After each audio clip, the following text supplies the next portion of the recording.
Late afternoon in southern Texas, the sun drifted quietly toward the horizon, casting a scorched golden hue across parched grasslands and cracked dirt roads. The air was heavy and suffocating, broken now and then by the shrill cry of cicadas from the sparse woods behind, like nature's whisper trying to fill the silence that blanketed everything. On the edge of a forgotten town, a place most had ceased to remember, stood an old wooden cabin tucked beneath the gnarled boughs of ancient cypress trees. It was here that Sarah Martin lived alone, cut off from the world she once belonged to. At 41, Sarah had once been a U.S. Army sergeant, a fearless, steady leader who guided dozens of military working dogs through Afghanistan's mine-laced fields, where every step could be your last. To her, war wasn't just about commands and rifles.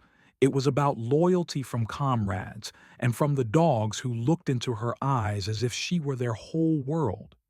Then, one smoke-filled morning shattered everything. An improvised explosive device ripped through the earth, swallowing her unit in a thunderous roar. Sarah survived, but her legs did not. And worse, she came home with something far less visible, a nightmare that clawed at her sleep each night, echoes of screams, the sound of paws digging desperately into soil, a brave dog trying to save her before vanishing in the fire. Back in the U.S., Sarah had believed she could start over, rebuild with the man who'd sent her messages every day from home. But fate wasn't done with her. Less than 4 months after their reunion, a runaway truck ended his life in an instant. The unexpected loss was the final blow, collapsing everything she still believed in. With no war left to fight and no one waiting for her, Sarah packed her things and left the city, slipping out of sight from friends and family, people who eventually stopped looking, unsure of what to say to someone who had lost too much. She chose the cabin on the outskirts for its solitude. No curious glances, no pity. There, the days blurred together. Mornings were for rolling her wheelchair onto the porch, sipping coffee while watching the sky. Afternoons passed with old books, or writing letters she'd never send in a weathered leather journal. At night, she turned on the radio just to hear another human voice. The weekly calls from her VA counselor were short. Sarah never had much to say. She hated pity and refused to be seen as weak or broken. She didn't cry anymore. She no longer had the tears. Her mind had become its battlefield, one where PTSD gnawed at her quietly. Sudden gusts of wind startled her. Flickering lights triggered fear. In her dreams, she saw the eyes of dogs falling in gunfire. But she never spoke of it because no one could understand. No one could feel it. Every soldier brings home a different kind of war. For Sarah, it was the war inside, the kind with no visible enemy, no clear battlefield, no comrades left to lean on. Once she had stood tall amid explosions, giving orders with unflinching resolve. Now, beneath the quiet sky of southern Texas, she was a shadow, not quite alive, not yet gone. And perhaps she would have stayed that way if not for one summer evening, when a faint whimper from the woods pierced the silence and awakened something inside her she thought had long since died. That faint cry hadn't yet echoed from the woods, but Sarah Martin's life had already settled into a rhythm, quiet, steady, and still, like the surface of a motionless lake. Anyone who had known her during her military years might not recognize the woman now living alone in a modest wooden cabin nestled among thick pine trees in rural southern Texas. The house wasn't big, but it held everything she needed: books neatly lined on shelves, an old radio playing day and night, a small spotless kitchen, and her electric wheelchair parked beside the window where sunlight streamed through the leaves. Sarah had once lived a very different life, a soldier's life. She didn't just fight. She trained brave, intelligent dogs who had saved lives countless times by sniffing out mines or alerting her unit to hidden threats. To Sarah, those dogs weren't tools. They were teammates, loyal friends who stood beside her in war. But then, one fateful day, an explosion tore the ground beneath her feet and turned her world upside down. When she opened her eyes in a field hospital, it wasn't the pain she felt first, it was the absence. From the waist down, she was gone. Back home, she had hoped for a new beginning, but only months later, a car crash took the life of her husband, the one remaining person she still clung to. That grief pulled her into a darkness with no floor. Old friends slowly disappeared. Plans were canceled. Sympathy began to sound hollow. Wanting to avoid pity, she moved far away, far enough that no one asked questions, quiet enough that she didn't have to pretend she was okay. Her days passed in a silent loop. In the mornings, she brewed coffee and rolled onto the porch to watch the sun scatter through the trees. Afternoons were for revisiting familiar pages, though sometimes she'd read only a paragraph before staring into the space between the lines. At night, the old radio clicked to life, followed by the gravelly voice of Roy, a local host she'd never met. He shared little stories of ordinary lives and played worn-out country songs, and Sarah listened as if he were a ghostly friend sitting beside her. The house phone rang only once a week, a call from Jennifer, her VA counselor. Jennifer had a soft, unhurried voice and never asked questions that pushed too deep. "How are you holding up, Sarah?" "I'm still here." "That's enough for this week." Their calls usually ended like that. Jennifer didn't rush healing. She knew some wounds needed only time, and maybe nothing else. The nearest town was 6 miles away, not far, but Sarah rarely went. She ordered supplies online and left notes for delivery drivers to drop packages on the porch.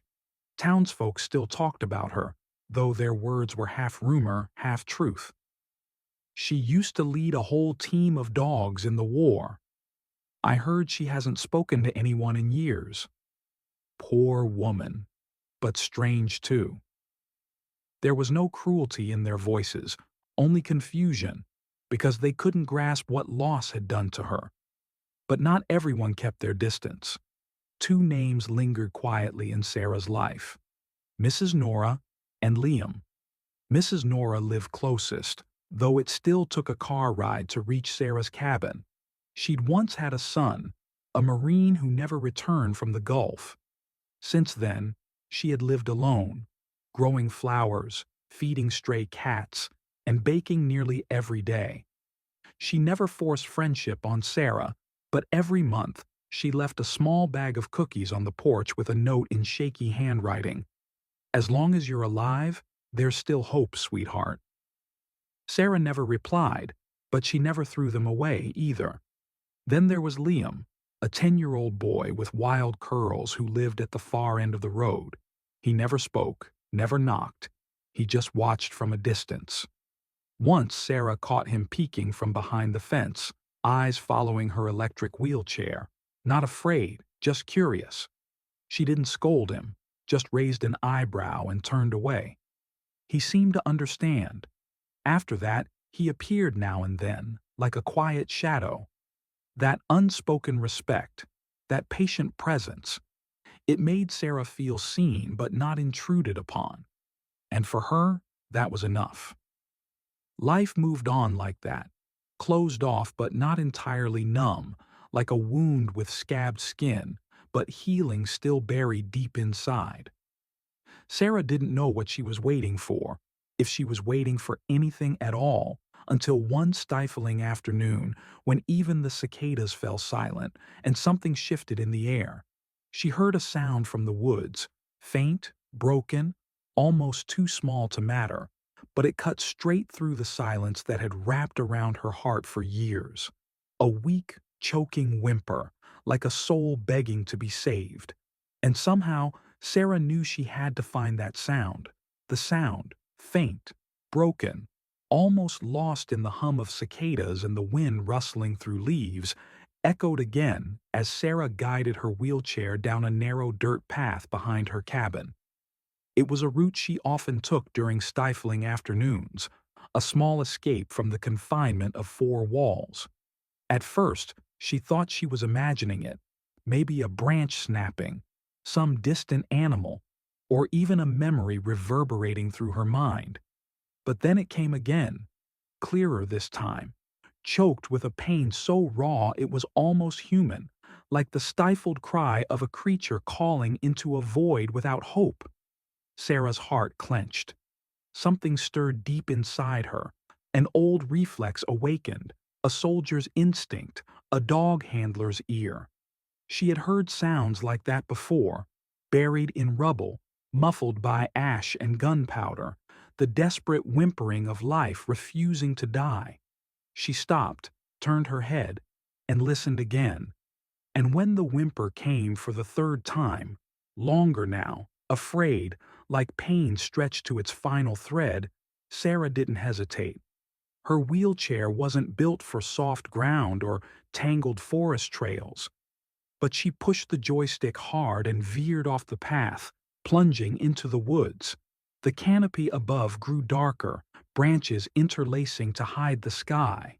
The air thick and unmoving as though time itself had stalled beneath the trees.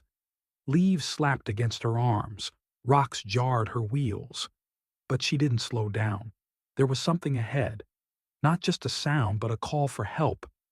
After several minutes of pushing through brush and uneven ground, she saw it, huddled beneath an old oak tree, where only the faintest shafts of sunlight broke through the dense foliage.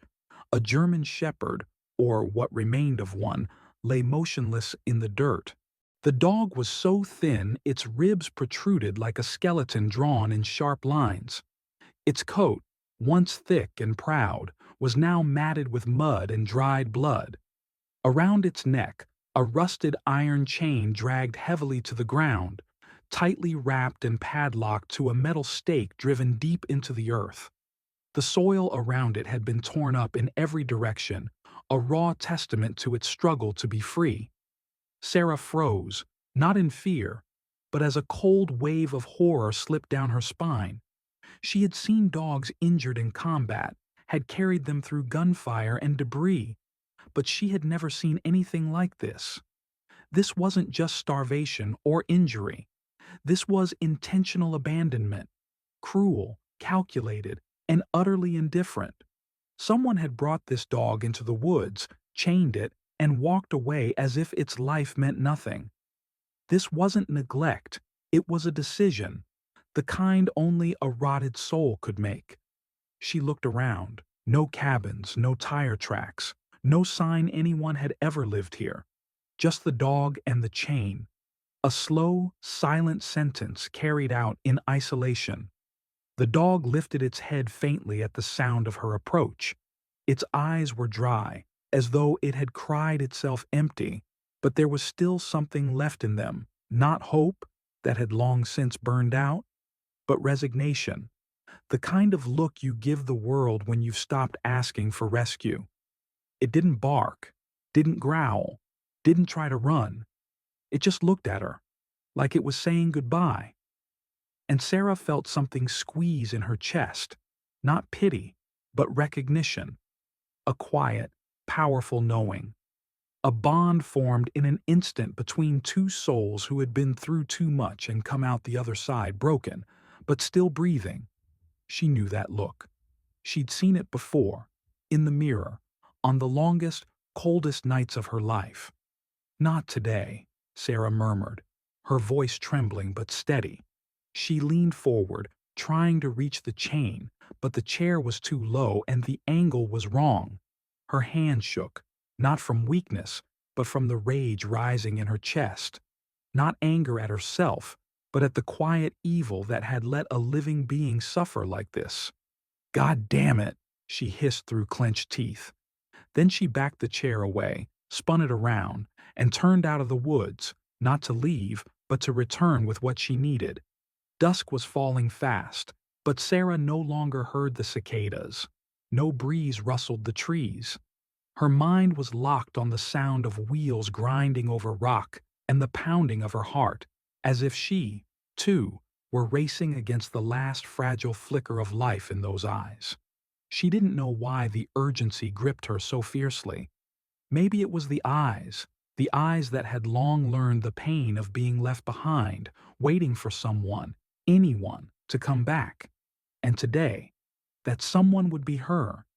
As the wheelchair rolled to a stop on the front porch, the sunset had burned into a fiery red, magnificent yet urgent, like a warning flare from the sky. A life was slipping further from the edge. Sarah rushed to the door, her breath quickened not from exhaustion, but from a rare, deep restlessness. On the wall beside the shoe rack hung the heavy wooden cane with its brass handle, a relic she kept more out of fragile hope than habit, a belief that she could still rise if she had to. Nearby, she opened a drawer and took out the old hunting knife that had once followed her into battle. Its blade was worn but still sharp. It had been used to cut canvas, pry open medical kits, and sometimes to defend life amidst death. Tonight, it would be used again, not in war, but to free a soul bound by cruelty. Back in the forest, she steered the wheelchair along the rough trail, now harder to navigate in the dark. The last traces of light filtered weakly through the trees. Branches scraped her arms. Dust stung her eyes. But she didn't stop. Every passing minute felt like it stole one more heartbeat from the eyes that had silently begged her to return. When she arrived, the dog was still there, head resting on the ground, body so still it made her heart lurch. For a second Sarah feared she was too late. Then, as if stirred by her presence, an ear twitched. Slowly, the eyes opened. That gaze, dim but not yet gone, struck her chest like a blade. She moved closer, laid the knife down, and reached for her cane. Bracing herself against the dirt, she used the strength of her upper body to twist and pull herself from the chair, hands gripping a nearby tree trunk. Every muscle trembled under the strain, but her eyes never left the dog's chained neck.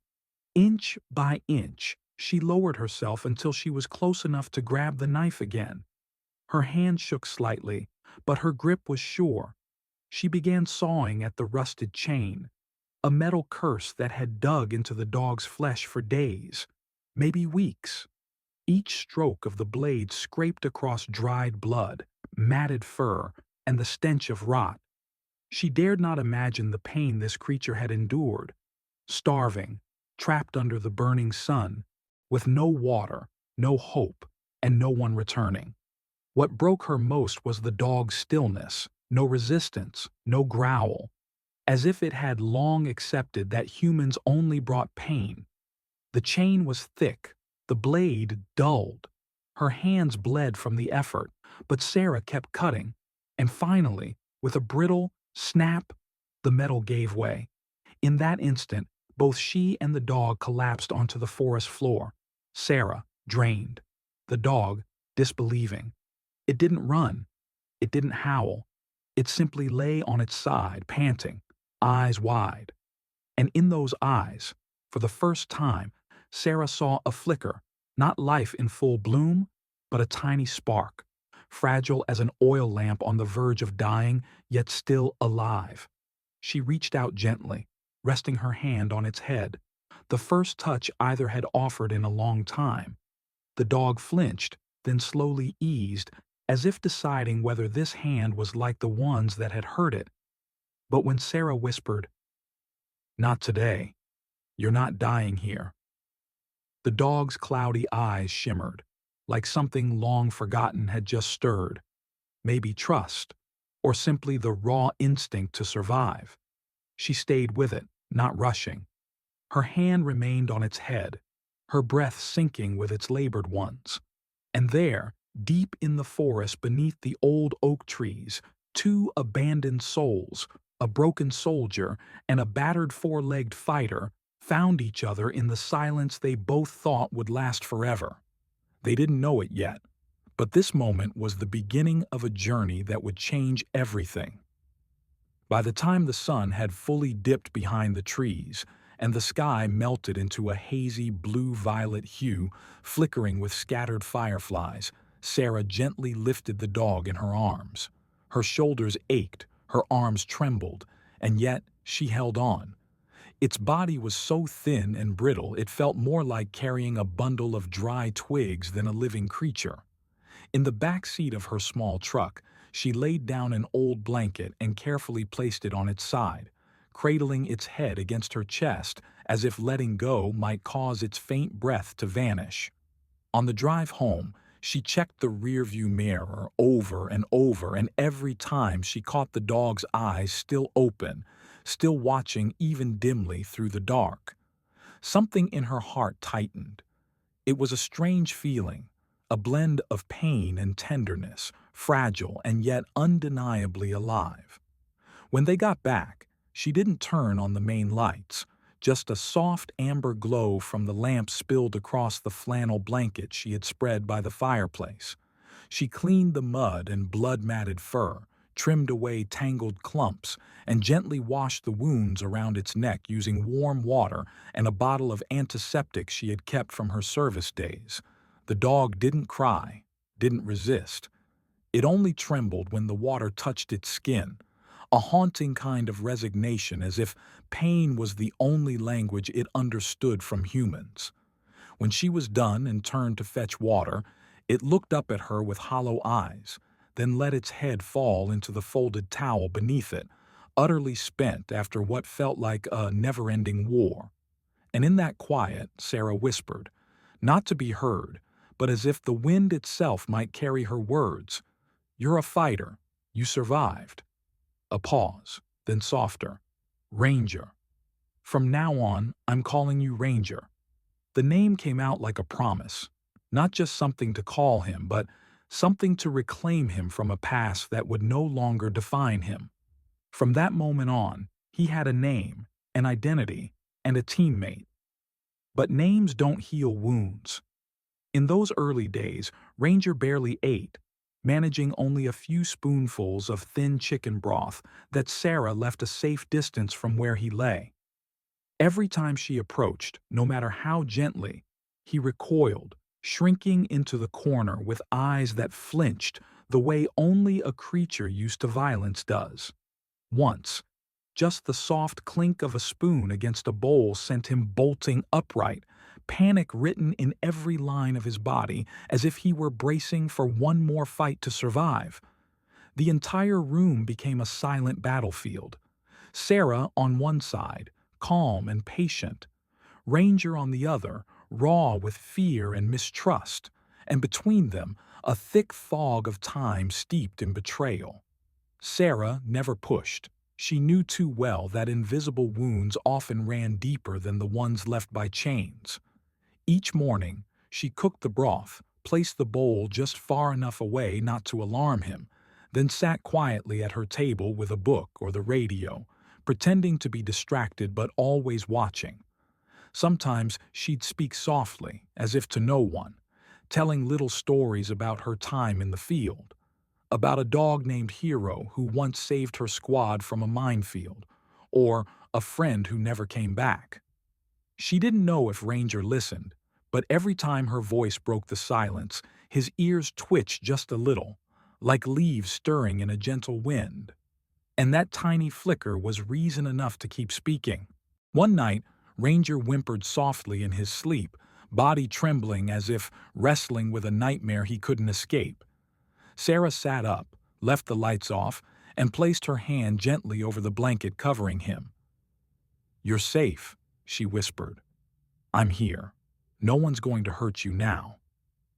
Her words hovered in the dark like a quiet spell, not just to soothe him, but to remind herself too that even the most broken kind of life can begin again if given enough patience, love, and a safe place to heal. She didn't know what the future would bring, but Sarah understood something had begun, not loud or obvious, but in the smallest ways. A glance held a bit longer, a steadier breath, a slight wag of the tail when morning sun broke through the curtains. A fragile beginning, yes. But for two souls who had once lost everything, sometimes that's all it takes to build a new world. Perhaps it was in that fleeting moment when Ranger's eyes briefly met hers beneath the fading light that something quietly ignited inside Sarah, like a tiny flame kindled in a cold, damp room. No one else could have seen it, but for her, it was enough. Enough to believe that Ranger's life hadn't been extinguished yet, that behind the matted fur and the scar circling his neck, there was still a soul trying to find its way back toward the light. And so, each morning after that, when the air was still brisk and cool, Sarah would wheel herself to sit a few feet away from him. She didn't speak much, didn't reach out or do anything grand. She simply was there, like a tree that stands still through storms. Her presence, gentle and consistent, became the quiet medicine Ranger didn't know he needed. She kept a routine, cooking thin chicken soup every morning, just as she once had for the injured military dogs under her care. A few finely chopped vegetables, small slices of chicken, all simmered until tender. She'd place the bowl several feet from where Ranger lay, not close enough to scare him, but near enough for the warm scent to reach him, blending with the musky air of old wood and sun-warmed dust. At first he didn't move, eyes closed, breath shallow, as if the smell of food barely registered against the weight of his exhaustion. But slowly, perhaps from a fading instinct for survival, his ears would twitch when Sarah entered. His head would tilt faintly at the sound of the spoon tapping the bowl. His eyes, once void of response, began to flick toward her in brief, cautious glances. Sarah noticed every small shift. To anyone else, it might have seemed like nothing, a twitch in sleep, a tail's faint flick, a fleeting glance. But to her, someone who had once spent years reading every micro-movement of dogs trained for war, it was all loud and clear. Ranger was listening. So she began to tell stories, not because she thought he understood, but because she needed to hear them herself, to remember the life she once had. She spoke of the first time she met Hunter, the headstrong Malinois who chewed through 3 leashes in a week, but was the first to sprint through a minefield to save a wounded soldier. She told of nights lying beside trenches, distant shelling in the air, Hunter's steady breath warm at her side, alive, loyal, and near. She even spoke of her late husband, the man who waited for her for 4 long years, who once drove across state lines just to surprise her with a pair of handmade leather boots on her birthday. She didn't know why she told all this to Ranger, a dog too broken to respond. But as she spoke, it didn't feel like she was speaking to an animal. It felt like she was speaking to another lost soul, one who, like her, had wandered too far from the world they once knew. Between them, a language began to take shape, one without words, built from presence, patience, and small offerings. A spoonful of soup, a quiet memory, a glance held just long enough. Ranger started moving. First, just his head slipping from under the old blanket. Then, a hesitant step toward the soup bowl, only to pull back. Later, the soft scrape of claws on the wooden floor as he crept closer in the silence of night. One morning, Sarah woke from a doze in her wheelchair to find the bowl empty, just a sheen of fat glimmering in the dawn light, and Ranger lying nearby, his head resting between his paws, eyes closed, breathing slow and steady. She didn't smile, didn't speak. She simply placed a hand over her chest, where her heart had just skipped, a strange, unfamiliar beat. There was a night when the wind howled loudly and sharply against the glass, too much like gunfire. Ranger jolted up, his body trembling, eyes wide in panic. Sarah wheeled closer, not touching him, not rushing, just being there. "No one's going to hurt you now," she whispered. "I promise." Minutes passed. Ranger tilted his head slightly, didn't flinch, didn't bark, just let out a long sigh, as if finally releasing something he'd held too long. Then, slowly, he lay down again, this time with his head touching the base of her chair. From that moment on, the invisible wall between them began to melt, bit by bit, like ice cracking under spring sun. Sarah and Ranger didn't need words. Their language was breath and presence, movement and stillness, a step closer each day. And in that old wooden cabin, tucked deep in the Texas countryside, two wounded beings were learning to exist again, not just to survive, but to believe in something bigger, something like hope. That fragile, flickering idea that maybe, just maybe, there was still a place for them in the world. In the slow mornings, when the sun hadn't yet reached the treetops behind the porch, Sarah sat quietly in her wheelchair, eyes resting on Ranger, who slept curled up beside the fireplace. It was only in that position, tucked in tightly, body wound into itself, that he seemed able to forget the world that had once turned its back on him. But even in sleep his body sometimes twitched. A muffled whimper would slip between short, fast breaths, and his legs would jerk as if trying to flee from something nameless, haunted echoes of a past that had never truly let go. Sarah didn't need to ask. She knew that feeling all too well. She had woken in the middle of the night, soaked in sweat, to the sounds that lived only in memory: explosions, voices shouting names across the chaos, dogs barking sharply through dust and blood. These sounds followed her into sleep, as if the battlefield had never really released her. In those restless dreams, Sarah was back in Afghanistan, beneath a searing sun and the heavy thump of helicopter blades slicing the air above her cropped hair. She stood on a makeshift training ground, leash in hand, beside Hunter, the sharp-eyed Malinois with unmatched loyalty. She signaled, and Hunter dashed ahead, sniffing decoy explosives tucked in wooden crates, every movement precise, rehearsed, flawless. Young soldiers clapped and laughed. Sarah laughed too, her eyes lit with life and purpose, with the belief that what she was doing mattered, that she was keeping her team safe. But that memory never lasted long. Suddenly, it was a patrol through red dust terrain. Hunter froze mid-step, fur bristling, gaze locked forward. A second later, everything exploded. The ground roared beneath her, lifting her into the air, then swallowing her into darkness, not into sand, but into a heavy, soundless void packed with pain. She woke in a field hospital, fire burning through her lower body, a hollow in her chest where Hunter should have been. 3 soldiers gone, Hunter gone, and the part of her that had once been strongest was left buried in the rubble.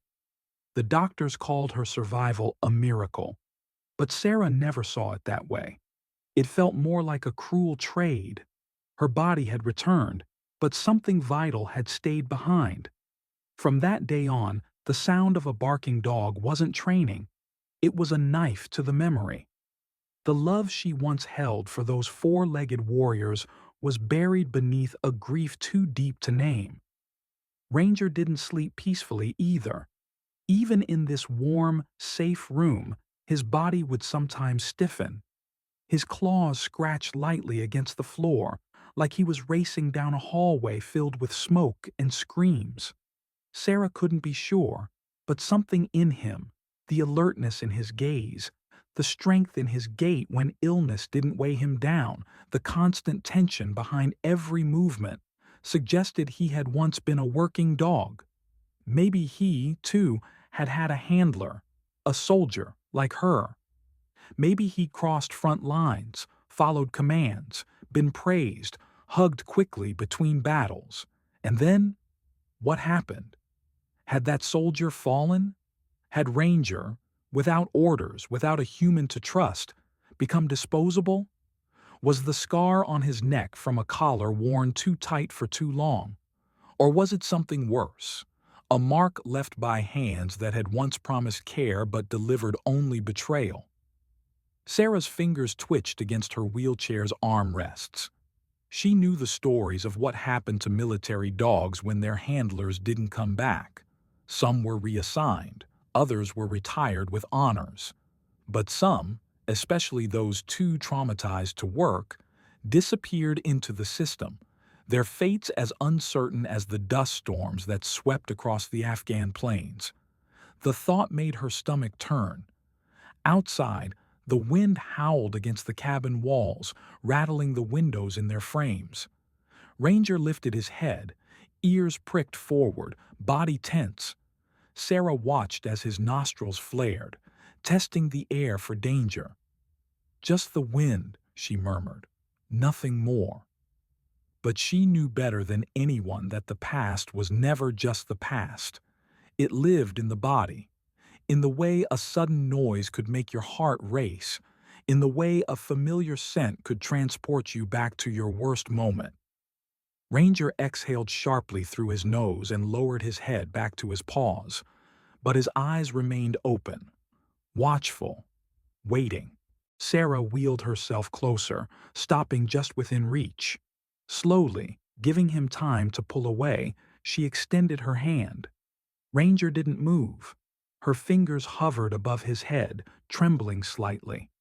The last time she'd touched a dog like this, with purpose, with care, had been Hunter. The memory was still raw, still painful. But then Ranger did something unexpected. He tilted his head upward, just slightly, until his wet nose brushed against her fingertips. The contact was brief, barely there, but it sent a jolt through Sarah's body. For the first time in years, she didn't see Hunter's face in her mind's eye. She saw Ranger's, scars and all. And in that moment, something shifted between them. Not healed, not fixed, but beginning. A final betrayal, the mark left not by enemies, but by the very hands that once fought beside him. Sarah couldn't know his story for certain, but something in his eyes, in the way they searched the room after every strange noise, in how he jerked awake from nightmares, told her they carried the same kind of wound, an invisible one, a memory that couldn't be named but pressed heavy on every breath.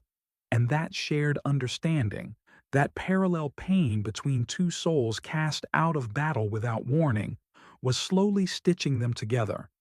Not loudly, not quickly, but with a bond that could not be undone.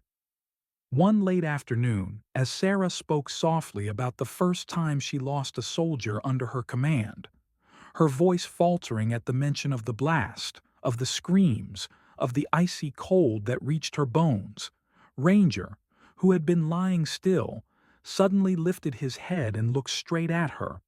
In those deep brown eyes the guardedness was gone. What remained was something raw and unspoken. Understanding. Sarah said nothing more. Her heart beat fast, not from grief this time, but from something quieter, stronger. She knew in that moment they were no longer alone in their pain.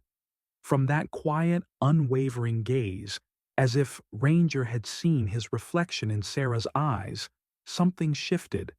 Not a sudden jolt like a ringing bell, but more like the first soft light breaking through the mist after a storm that had lasted far too long.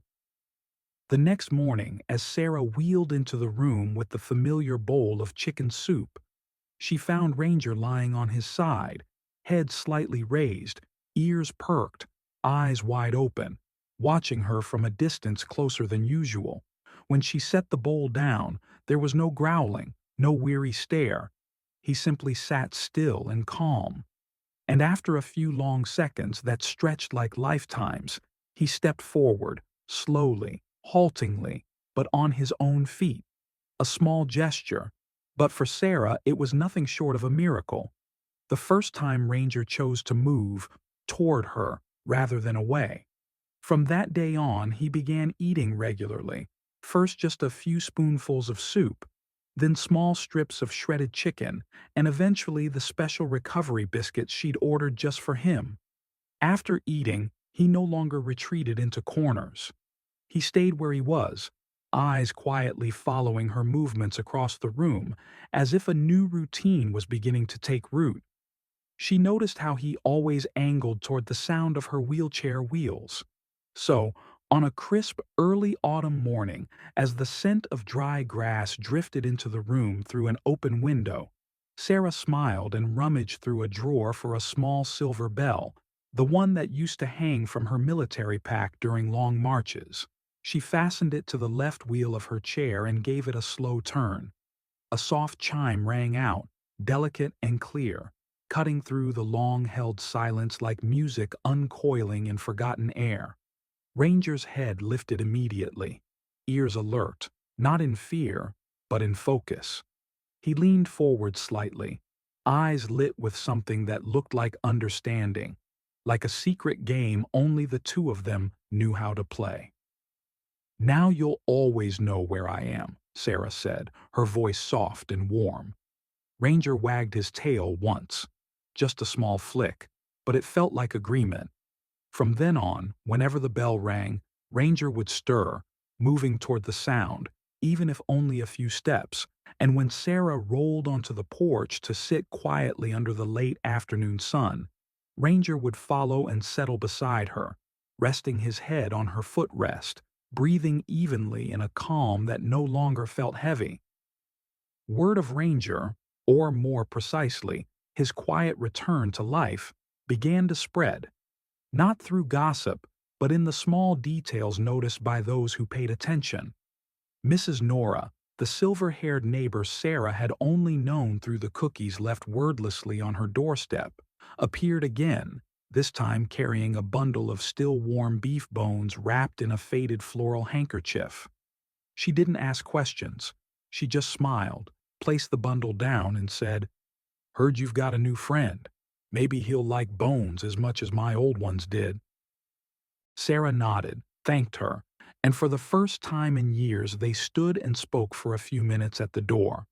Not awkwardly, but like two women who had both lost too much and were slowly finding somewhere to put what gentleness they had left.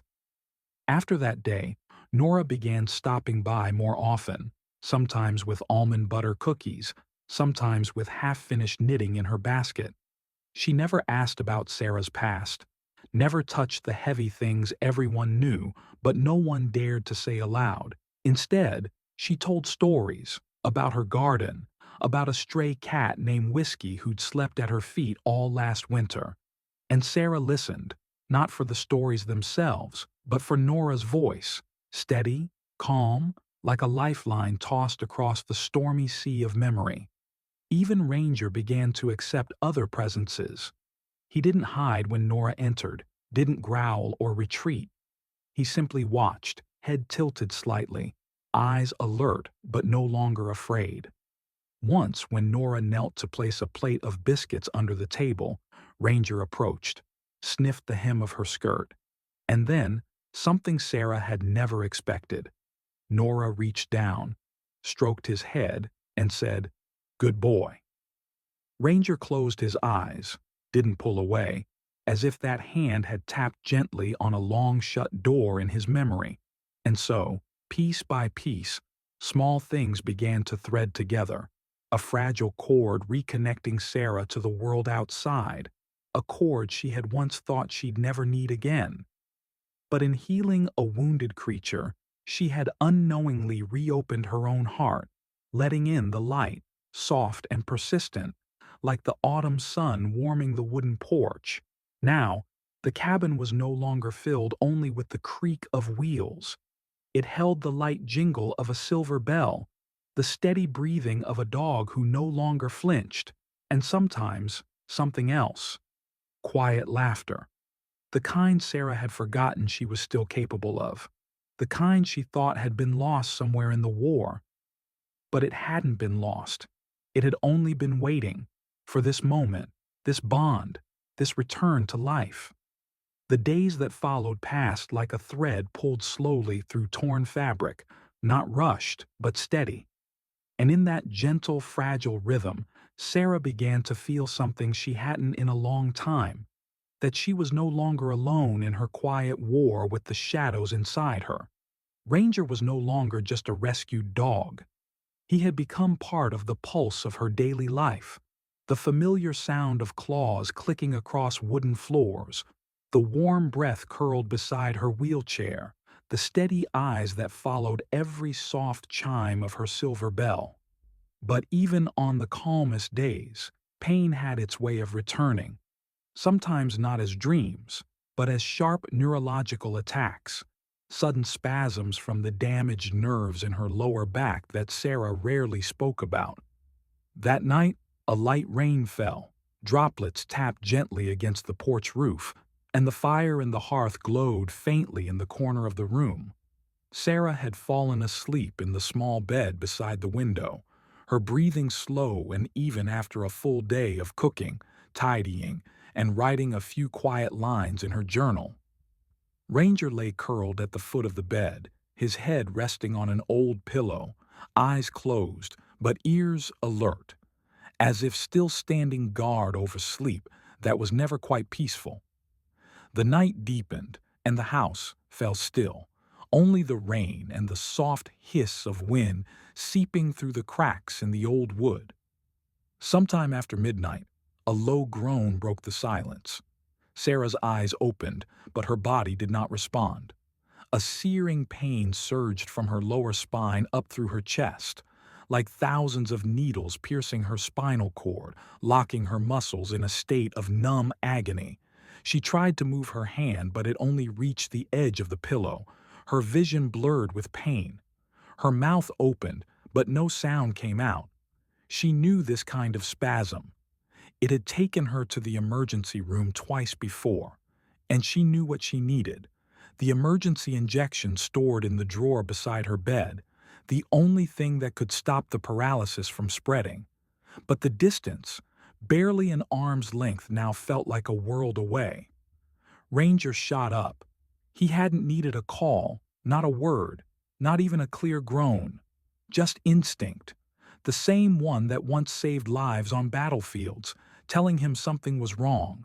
Sarah felt the bed shift, then the weight of Ranger landing beside her, his front paws pressed gently on her chest, cold nose nudging her cheek, fast, anxious licks followed by a short, urgent bark, not loud, but unmistakably sharp. "Ranger," she tried to whisper, but only a gasp came out. The pain didn't lessen. Her hand shook, reaching for the drawer, still too far. Ranger barked again. Then, as if understanding exactly what she was trying to do, he leapt off the bed, rounded to the other side, and pushed the drawer with his paw. On the second try, it slid open. Without hesitation, he clamped his teeth around the small fabric pouch holding the injector and carried it back to her. With the last of her strength, Sarah grasped the pouch, pulled out the syringe, and injected it into her thigh, right where the doctor had shown her. Sweat streamed down her face. Her breathing came in sharp bursts. Her eyes stung. But slowly, slowly, the pain began to ease, receding like a tide pulling back from the shore. Ranger lay close, unmoving, his head resting on her stomach, his eyes half closed, ears pressed to her chest as if listening for the slow, faint beat of a heart returning from the edge. Sarah raised her hand and rested it on his back, her fingers brushing the thick fur that had finally grown back after months of healing. She didn't say, "Thank you." The words felt too small. Instead, she whispered, barely more than breath, "Good boy. You saved me." And in that moment, without ceremony, something unspoken and irreversible was forged between them.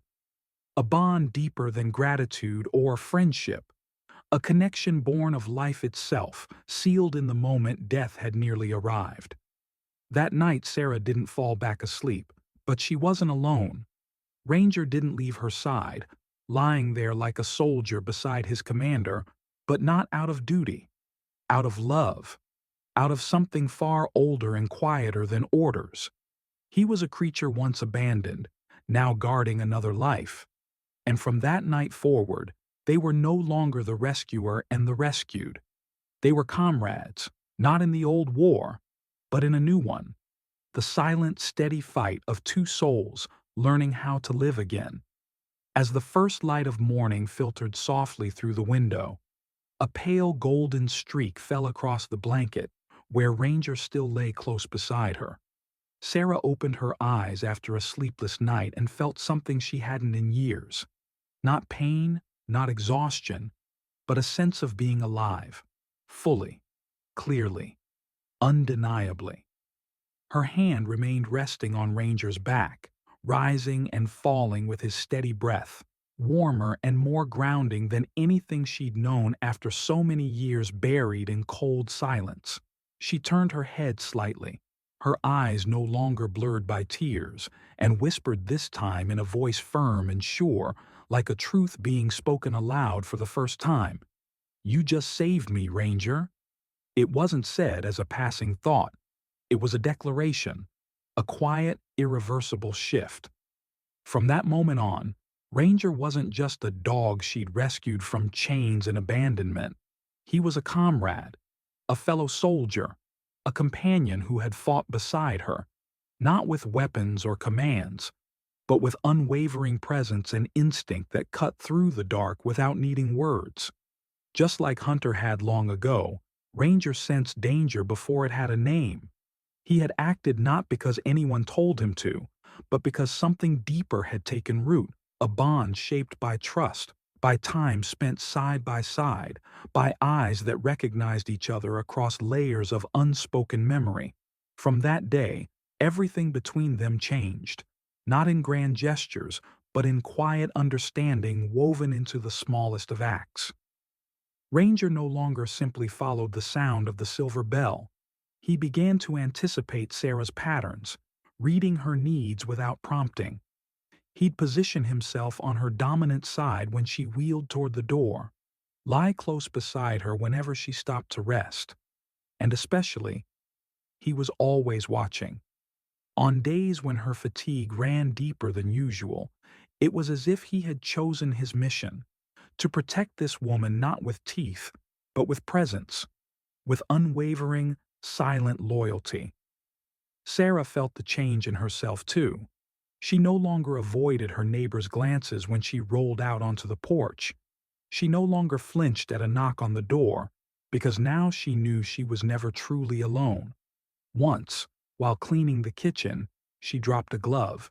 She bent instinctively, risking a sharp jolt of pain in her back, but before she could reach for it, Ranger patted over, picked it up gently in his mouth, and laid it on her lap as if he had been born to do just that. The change didn't stop with them. Like ripples on water, it reached outward. Mrs. Nora, still faithfully bringing by cookies and quiet stories, now stayed a little longer. Sometimes she sat with Sarah on the porch steps, holding a warm cup of tea, watching Ranger chase after a golden leaf spinning in the breeze. Once, Nora said with a slow, thoughtful sigh, "Some dogs don't need words to know what people need. Ranger's one of those. And so are you, Sarah." They had stepped into a new rhythm, not led by the past, but by a present that was day by day becoming something healing. Sarah began to journal again, noting each small shift, the way Ranger reacted to the distant wail of an ambulance, how he slowed his pace when her wheelchair caught on uneven ground, how he lay by the bed each night, never leaving, as if still guarding her from the memory of the night that had bonded them in something stronger than fate. To Sarah, Ranger was more than a companion. He was the living proof that broken things could heal, that trust, once shattered, could be rebuilt, that even the deepest wounds could become scars, not erased, but transformed into something that no longer defined her, only reminded her of how far she'd come. In the quiet of their shared days, in the unspoken language of their bond, Sarah found something she'd stopped believing existed, a future. Not the one she'd planned before the war, not the one she'd imagined in her darkest nights, but one that was unfolding before her, moment by moment, as real and solid as the warm weight of Ranger's head resting against her knee. And for the first time in longer than she could remember, that was enough. He was living proof of something she had once been too afraid to believe, that even after everything had collapsed, something new could be built, something steadier, not from stone or certainty, but from the smallest acts of trust repeated day after day. And in that quiet world where wheelchair wheels squeaked on wooden floors, where a silver bell rang softly with every turn, where a dog's breath blended with the measured pace of an old soldier's new life, something had truly come alive again. Not grand, just real. The bond between them had become something no longer abstract but living, breathing, present in every shared breath, every quiet touch. Sarah began to notice something stirring inside her. It surprised her. The old instinct to train, long buried with her folded uniform in the wooden chest in the corner of the room, was reawakening, not as duty, but as desire. A quiet longing to build something again, to breathe life into something familiar but softer, more enduring. And Ranger, with eyes always alert for her slightest sigh, always attentive when she lingered too long at the window, seemed to be inviting her to begin. It was a journey she knew by heart, but this time it wasn't for war. It was for life. She started small on purpose. Dropping a glove onto the floor, she gave no command, just a glance toward Ranger, then a pointed finger toward the object near the base of her chair. Ranger tilted his head as if pulling a memory from somewhere deep within. Then he stepped forward, gently picked up the glove in his mouth, and placed it on her lap. No praise was needed, no treats, just a soft smile and a hand on his head.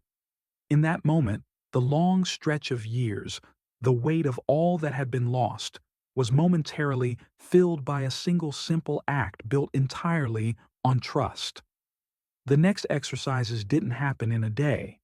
They stretched over mornings soaked in golden light and breezy afternoons where the silver bell chimed gently with each roll of her wheels. She placed objects at varying heights: a remote, a hand towel, a lightweight water bottle. She paired short, calm verbal cues with clear hand gestures, just like she used to with Hunter in the old unit. At first, Ranger hesitated. Sometimes he picked up the wrong item or paused, looking at her as if to ask, "Was that right?" But over time, without scolding or pressure, he grew more confident, more precise. Eventually, he began to pick up things she dropped without being asked, reading her movements, her needs, as if by instinct. Sarah felt a deep emotion rise when she noticed him check the door each night. Small as it was, it felt like a silent vow. "I'll watch while you sleep." She installed a clear plastic panel on the lower window pane so Ranger could put his paws up and see outside. She taught him to give a single short bark when he noticed anything unusual. One morning when Mrs. Nora arrived earlier than usual, Ranger gave the signal before the doorbell rang. Sarah laughed, caught off guard and proud. "You're a real soldier," she said softly. Ranger wagged his tail, eyes steady as if to say, I still am, if someone believes I can be." Soon after, Sarah installed a red emergency button near the front door, a large, easy-to-press switch that could be activated with a simple nudge. She began teaching Ranger how to press it with his nose in case of an emergency. A few bits of sausage, patient encouragement, and eye contact filled with faith were all it took. Within days, Ranger had learned to press it whenever Sarah pretended to fall or cried out in mock pain. With each successful exercise, the little cabin felt warmer, less like a hiding place, more like a training ground not for combat, but for reclaiming the parts of herself she'd once thought too broken to use again. The ghosts of memory didn't vanish, but they began to shift, from haunting to healing, from weight to material. Sarah never called Ranger my dog in her late-night journal entries. She always used one word: teammate. There was no other way to describe a creature who sensed her distress before she could voice it, who learned not for reward, but from a sacred, silent bond forged in shared survival. Ranger was no longer a dog who had been left behind. He was the reason Sarah moved through her days with purpose again, the living witness of her rebirth, the quiet proof that a soldier could still matter even when she believed her role in the world was done. And so, as the wind drifted through the old wooden door and long slants of afternoon sun stretched across the floor, a soldier and a four-legged warrior healed, gesture by gesture, task by task, glance by glance, not to return to the battlefield, but to walk forward into life with all the courage and quiet grace that only the forgotten can give one another. In the quiet afternoons after training sessions had ended, Sarah and Ranger sat resting under the porch roof, listening to the wind rustle through the old pines and the silver bell chiming softly with each shift of her wheels. She began to notice a small figure flickering in and out of view behind the distant fence. At first it was just a feeling, a clumsy rustle of leaves, a too loud footstep, but by the third day she saw clearly. Liam, the boy from down the road with his tousled curls and bright, curious eyes, crouched behind a bush, knees hugged to his chest, watching Ranger with open fascination. Sarah wasn't surprised. She had seen that look before, not just in children, but in adults too. The gaze of someone who didn't yet understand but was drawn in by something quietly extraordinary. Sometimes it was curiosity. Sometimes it was a quiet form of admiration for a creature they instinctively knew was different. But this time, that gaze didn't make Sarah retreat. She didn't wave him off, didn't shut the door like she once might have. She simply looked at him, just long enough for Liam to know he'd been seen but not sent away. And instead of running, Liam hesitated, then slowly stepped out from the bushes, nervously twisting the hem of his shirt, cheeks red. "I just wanted to see the dog," he mumbled. "I didn't mean to bother you." Ranger, resting his chin on Sarah's feet, immediately perked up. His ears twitched, his eyes narrowed, his back arched slightly, not aggressive but alert. A low growl hummed from his throat, not a threat but a warning. "This is my space, and I don't know who you are." Sarah laid a gentle hand on his back, her voice low and steady, the way she used to speak to dogs on their first uneasy day of training. "It's all right, Ranger. The boy's not an enemy." Ranger looked at her, then at Liam, tilting his head to the side, his familiar signal that he was processing. Under Sarah's calm gaze, Liam took a cautious step closer, then sat down about 3 meters away, legs crossed, hands folded in his lap, like a student waiting to be called on. In the days that followed, Liam kept returning, first lingering behind the fence, then sitting quietly on the porch, and eventually helping with small tasks, carrying the basket by the stove, handing Sarah firewood. He didn't ask many questions, but his eyes never left Ranger, as if trying to understand something deeper than anyone had ever explained to him. Ranger kept his distance, but the growls stopped. One afternoon, when Liam placed a piece of dried sausage near his feet and stepped back, Ranger walked over, sniffed it, and ate it calmly, without turning away like before. Sarah said nothing but silently marked it in her mind. The first time Ranger accepted someone outside their circle without needing her reassurance. Liam, with the quiet honesty only a child can bring, never tried to claim or control Ranger like a pet. He simply existed, the third presence in the tiny world Sarah and Ranger had been slowly building. He began helping with little chores, clearing dishes, collecting the mail from the roadside box, even reading aloud a few pages from the book on Sarah's nightstand. To Sarah, These tiny gestures were the beginning of something important. The slow reopening of a door she had long believed was permanently shut. A door to the outside. A door to people. A world that maybe wasn't always dangerous.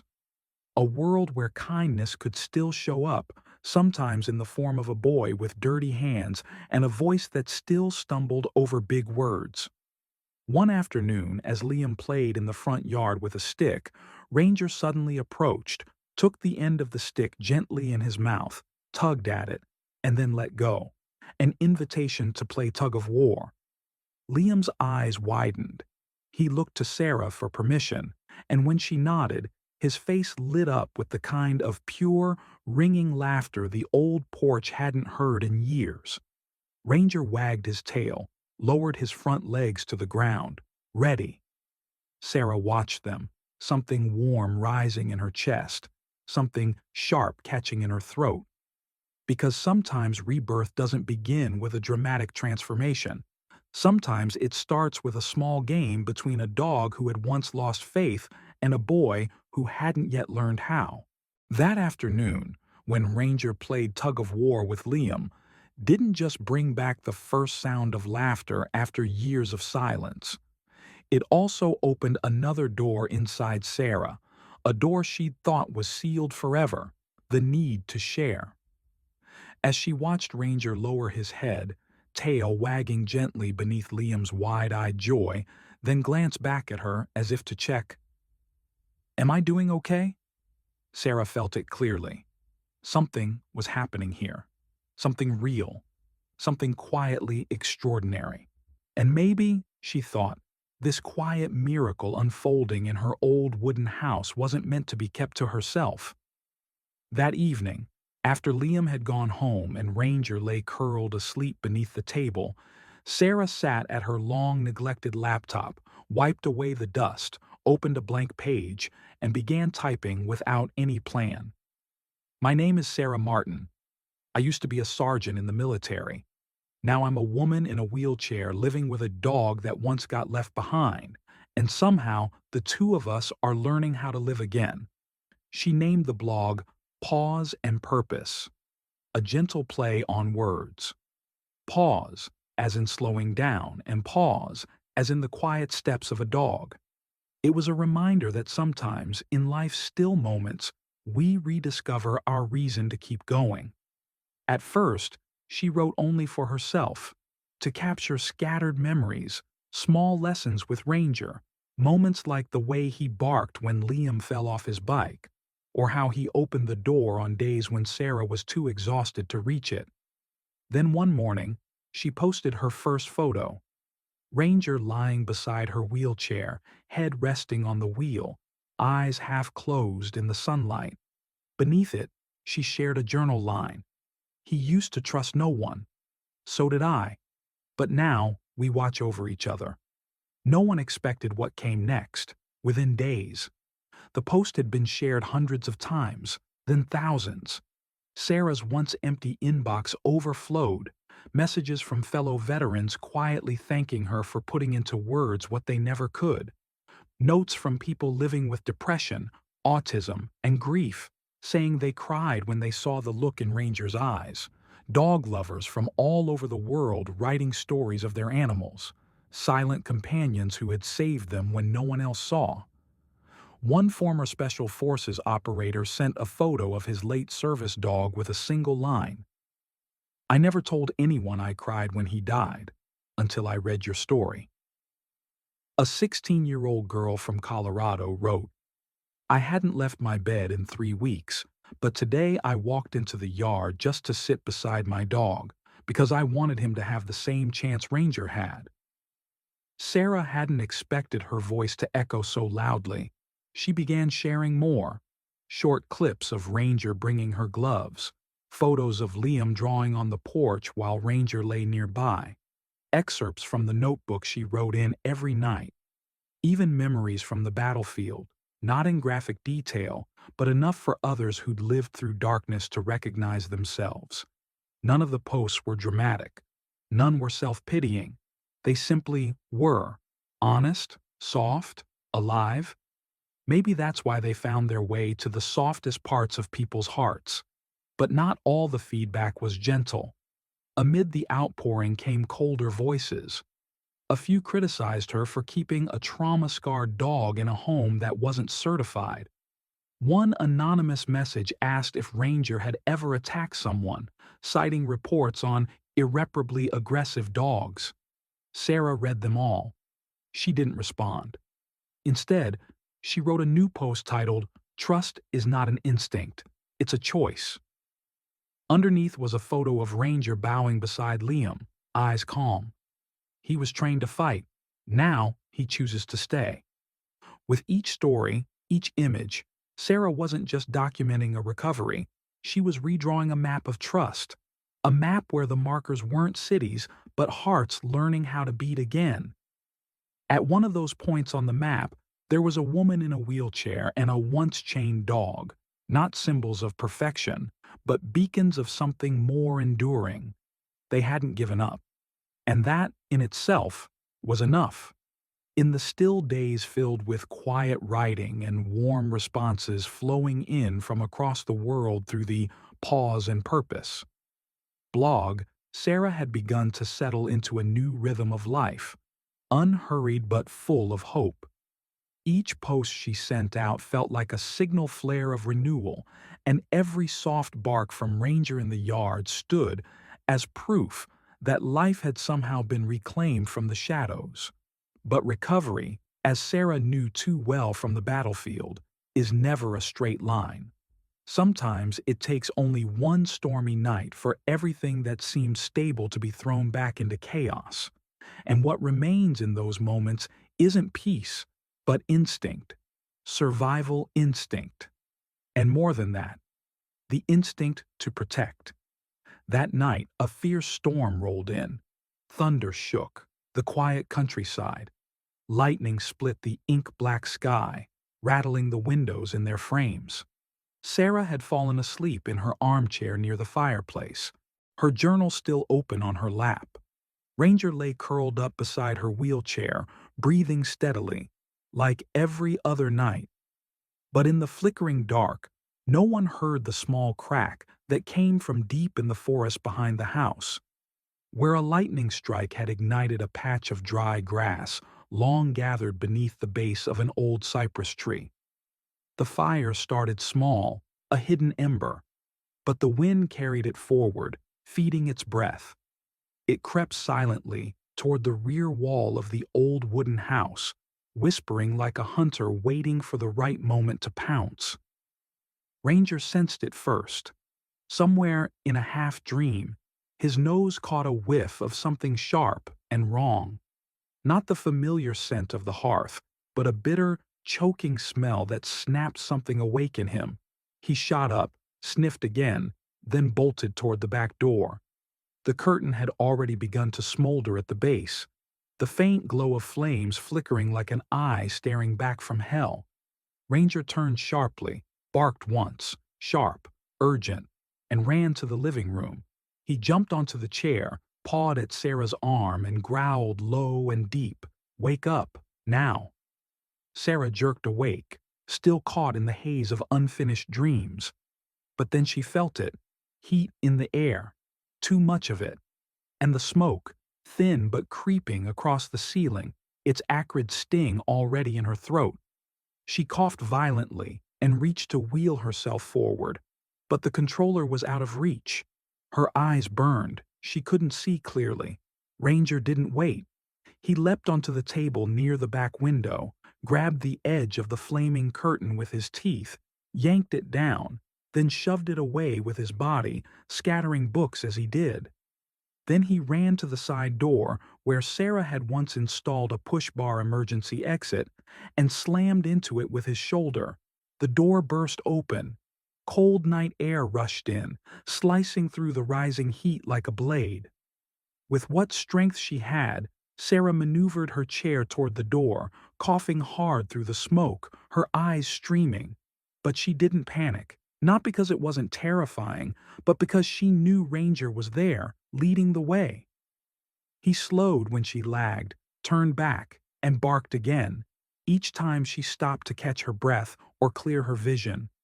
Together, they crossed the backyard, then veered toward the narrow trail that led to the main road, where the streetlights shimmered faintly, like a gate out of danger.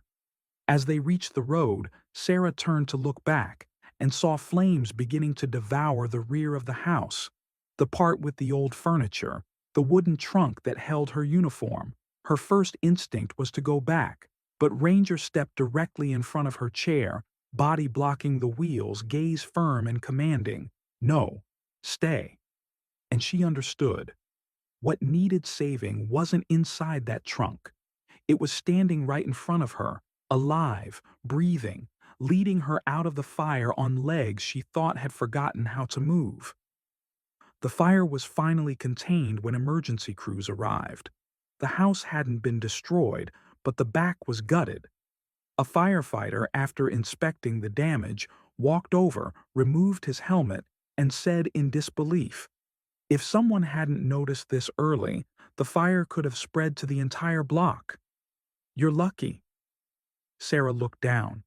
Ranger was lying at her feet, panting hard, fur damp with sweat and smoke, head resting on the wheel of her chair, as if refusing to abandon his post. She bowed her head, gently brushing her hand over his, her fingers trembling not just from the lingering fear, but from the understanding that once again her life, and perhaps the lives of those around her, had been saved, not by an alarm, not by protocol, but by a creature once discarded like trash, who had now become a hero with no title. And within Sarah, a new kind of faith was lit. Faith that sometimes what is burned to the ground clears the way for the most important thing to be born: meaning. Just days after the wildfire had been put out, and the small town began returning to a quiet but uneasy calm, something unexpected started to spread. Not the ashes, but a story.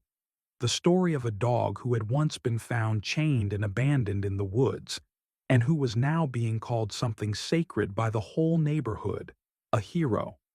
A short video, captured on a phone by a neighbor 3 houses down, had caught the exact moment Ranger burst out of the smoke-filled house, paused, looked back, and led Sarah, still in her wheelchair, through a haze of ash and firelight. The clip had no music, no narration, no polish, just the shaky footage, Ranger's glowing eyes cutting through the dark, and a single bark ringing out like it was meant to wake the world. It was raw. And maybe because of that, it spread like wildfire, reaching millions in a matter of days. The media began to take notice. A local news station sent a crew, not for a flashy headline, but because they too had watched the clip more than once, struck by the image of a dog once discarded by people now running into danger to save someone else. Sarah, hesitant at first, kept her usual distance from the cameras. But under Liam's wide-eyed gaze and with Ranger sitting firmly by her side, she nodded. She didn't say much, just the truth. She spoke about the afternoon in the forest, about the sleepless nights filled with pain, both seen and unseen, about Ranger's first shaky steps into a strange home, the fear in his eyes at the sound of fire, and finally, about how he had stood in front of her that night, shielding her from the flames like a soldier returning to his post. The segment aired on a Friday evening between the usual headlines, but something about it struck a deeper chord. Viewers across the state were moved by the sight of Ranger, serious yet kind, steady at Sarah's side, his gaze never leaving her. That night alone, Pause and Purpose received thousands of new visitors. Sarah's inbox flooded with thank you messages, personal stories, and quiet admissions from people who thought they were alone. A veteran in Pennsylvania wrote, "I hadn't left the house in 2 months. Tonight, I took my old dog into the yard just so he'd know I still need him." A widow in Florida wrote, "I thought no one understood what it felt like to lose everything and still be expected to keep going, but now I know I'm not alone." Among all the messages, one made Sarah stop. The subject line read, "Could Ranger save one more life?"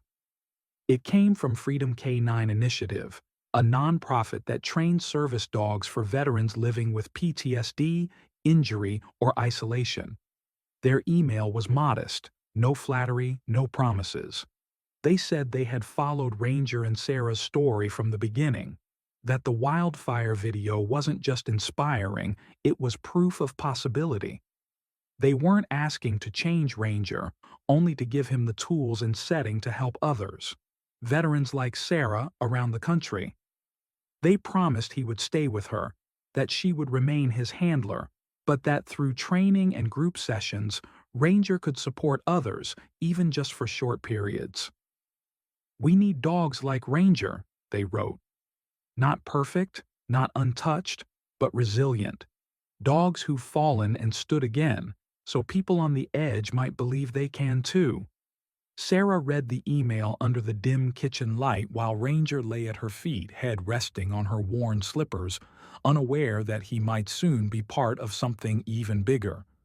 She sat in silence, fingers resting on the rim of a cold mug, caught between quiet pride and a deep fear, the fear of letting go, even just a little, the fear that Ranger might step into a world she couldn't protect him from. But then she looked into his eyes, eyes that had once watched her with suspicion, then trust, and finally devotion. And in that look, she saw her former self, the soldier about to deploy for the first time. Not because she wasn't scared, but because she knew she could help someone else. Maybe now it was Ranger's turn. After the letter from Freedom K9 Initiative arrived, the days inside the cabin were no longer as still as before. Everything around Sarah remained the same. The soft chime of the silver bell on her wheelchair each time she moved. The afternoon sunlight filtering through the pine branches, casting long shadows across the wooden floor. Ranger sleeping by her feet each night, his steady breathing syncing with the quiet rhythm of time. But inside Sarah, something had begun to shift, like a small fracture spreading slowly through the center of her chest. It didn't hurt, not exactly, but it stirred. She read the invitation over and over again, dozens of times, and each reading brought a different feeling. Sometimes it was overwhelming pride. Ranger, the dog once abandoned, once collapsed beneath an old oak tree, once too afraid to trust a human hand, was now a symbol of hope. He had been given a chance to become a lifeline for others who had also been buried in silence. But on other nights, as Ranger curled at the edge of her bed and she stared up at the dark ceiling like a battlefield waiting for the first shot, the old fear crept in. Fear of losing something else after already losing so much. Ranger wasn't just a dog she'd brought into her life to fill a space. He was the space that had been filled by breath, by presence, by listening eyes and loyalty that asked for nothing. As the days passed, Sarah began to listen to the silence differently. She spent more time in the garden, not writing, just watching Ranger. How he quietly observed Liam playing. How he instinctively got up to check the door at dusk. How he lay beside every visitor, Mrs. Nora, a veteran named Ellis who had found her blog and asked to visit. She began to see it clearly. Ranger didn't just respond to her, he responded to anyone who needed comfort. It was as if surviving the darkness had made him a quiet guardian of other people's pain. And that's when Sarah began to understand. Real love doesn't always mean holding on to what completes you. Sometimes it means letting it go, so it can bring completeness to someone else. Still, the decision didn't come easily. Sarah wrestled with the kind of questions that had no answers. What if Ranger left and was hurt again? What if he didn't adapt to the new environment? What if he never formed the same bond he had with her?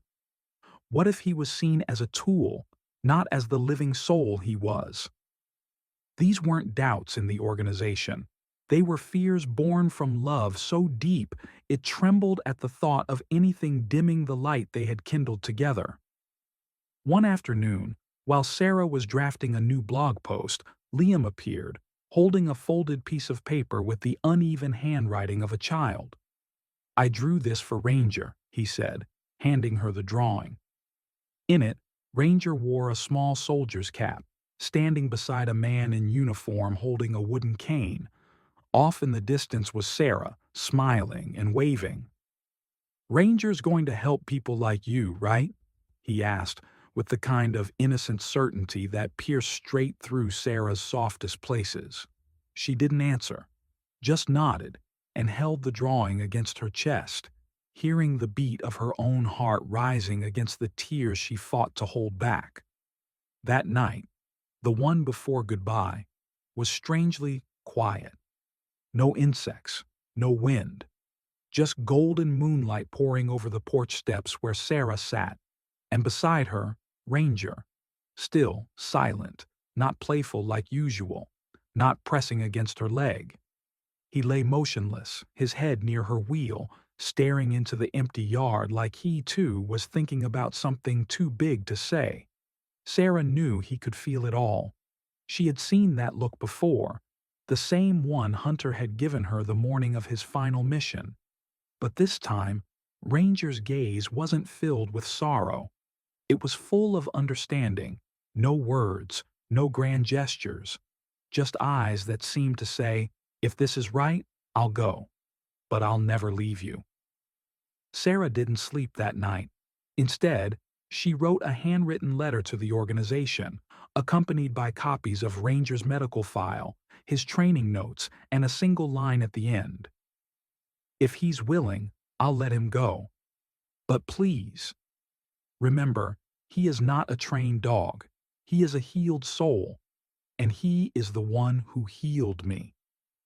When she put the pen down, she looked over at Ranger, still resting, his body facing hers, eyes closed, but his whole presence still tethered to her, as if silently vowing that no matter where life might carry them next, tonight, under this roof, surrounded by trees that had once burned and a heart that was burning bright again, they were, in every way that mattered, still together.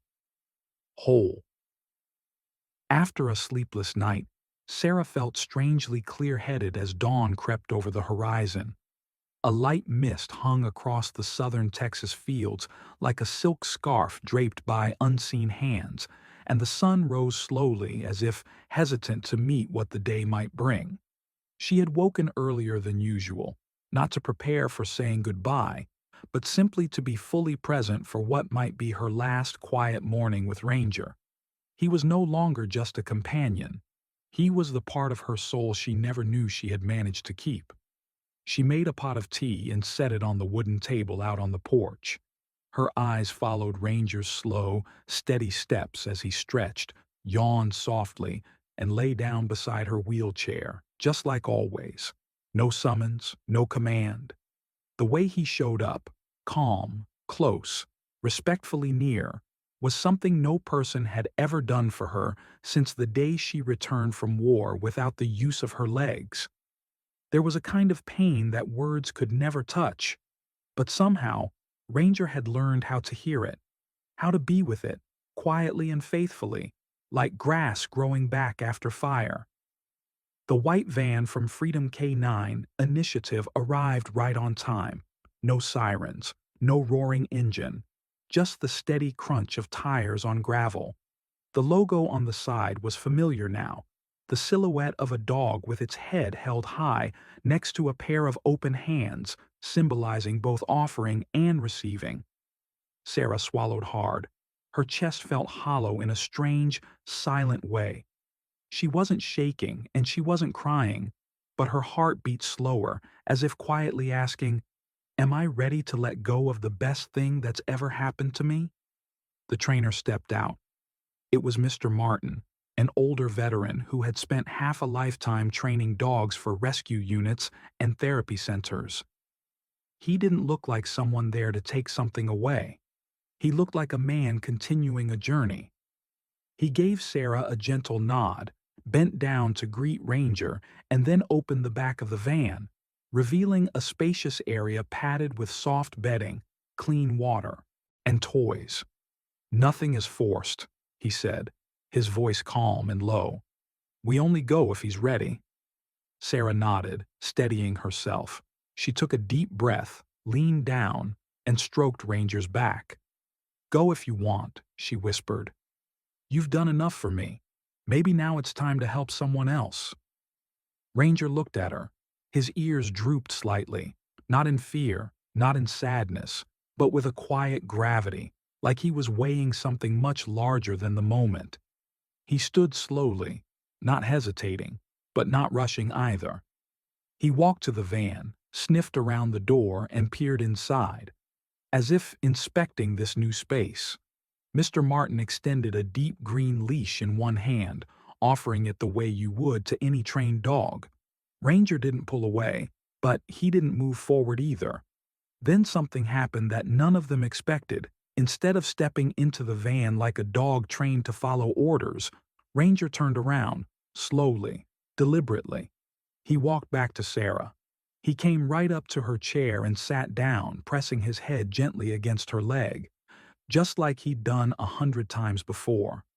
He didn't look at anyone else, didn't bark, didn't ask.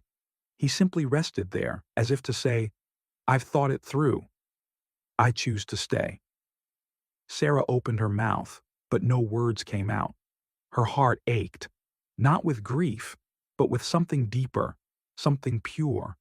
Tears fell soundlessly, landing on Ranger's back, where her hand rested, where she felt the warmth of his breath and the steady rhythm of the heartbeat that had once saved her during a seizure, that had led her through smoke and fire, that had slept beside her every night like he was afraid she might disappear without him there. Mr. Martin didn't interrupt. He just watched quietly and nodded once, respectfully. "Some dogs," he said, voice rough with emotion, "aren't meant to serve many.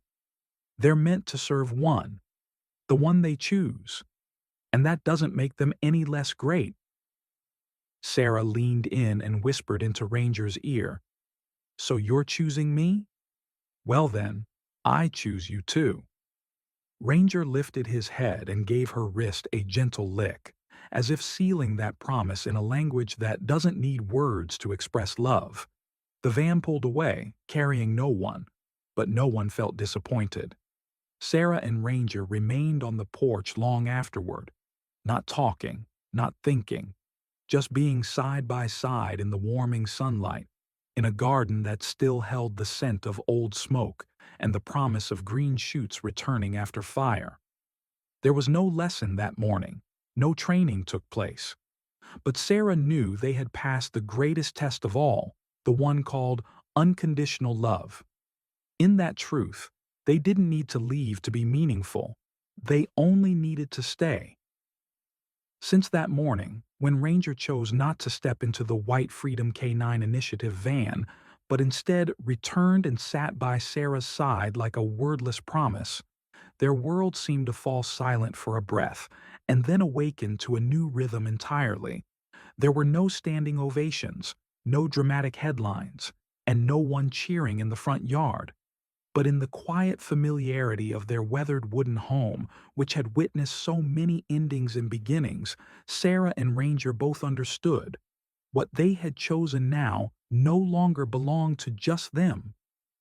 That morning, sitting on the porch with Ranger's head resting gently on her leg, as always, Sarah opened her laptop and wrote a new post for Pause and Purpose. The first line was simple: Ranger chose to stay. But what followed was something deeper, a message born not of drama but of raw truth. She didn't recount the story with fanfare or emotion. Instead, she wrote about fear, the fear of letting go. She wrote about love that doesn't end with comfort but expands into responsibility.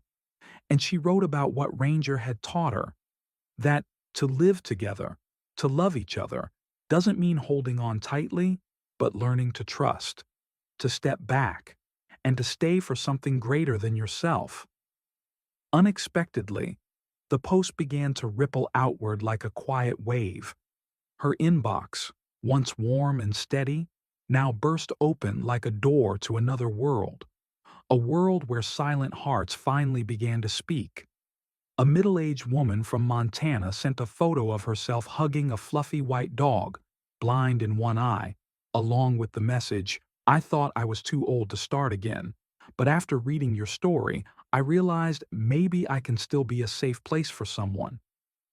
A veteran in Georgia wrote, "I haven't cried in 20 years, but when Ranger didn't get in that van, I cried because I knew that feeling of finally being the one someone chose."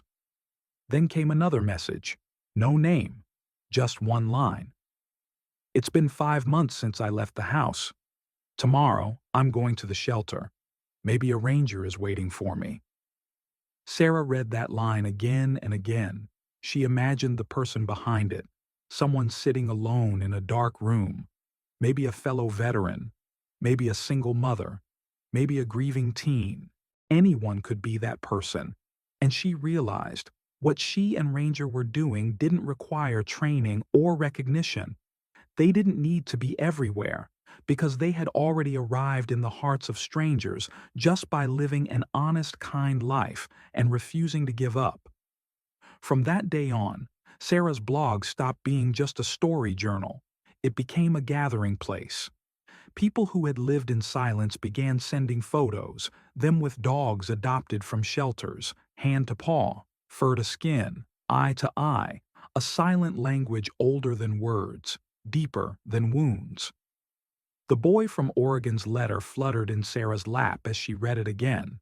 Shadow's photo showed a black Labrador mix with one ear permanently folded, a battle scar from some forgotten past, now grinning as the boy hugged him around the neck. The ink smudged where the page had gotten wet, maybe from tears or rain. "He used to be the shadow I was afraid of." The boy had written in uneven block letters. "Now he's my friend. We sleep with the light off now." Another envelope contained a single-line notebook page. A woman from Maine had traced her trembling hand along the edges before mailing it.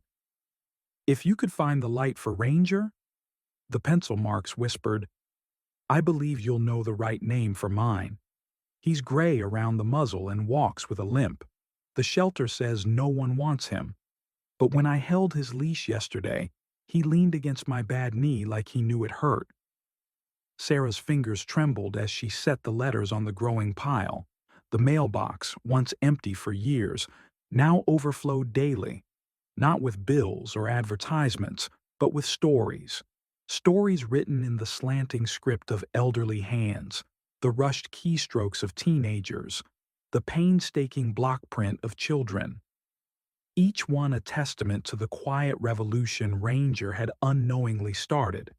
The movement grew without fanfare. First came the monthly deliveries from Paws and Provisions, a family-run pet store 3 towns over. Boxes arrived every third Tuesday, premium kibble, odorless shampoo for sensitive skin, even a custom-made harness that distributed Ranger's weight evenly across his chest. The owner's note simply read, "For the hero who works in silence." Then Dr. Chen appeared one misty morning, her vintage Volkswagen Beetle crunching up the gravel drive. She carried a black medical bag worn shiny with use. "House calls are obsolete," the silver-haired vet declared as she knelt to examine Ranger's healed scars. "But some stories deserve exceptions." Her hands moved with the precision of someone who'd spent decades learning how to heal without hurting. The college students arrived in a burst of youthful energy, 4 computer science majors from UT Austin who'd stumbled upon Pause and Purpose during a late-night coding session. They transformed the simple blog into a living tapestry. A new section bloomed, Ranger's Legacy. A mosaic of user-submitted photos where every image told a story. A 3-legged pit bull curled around a toddler's wheelchair.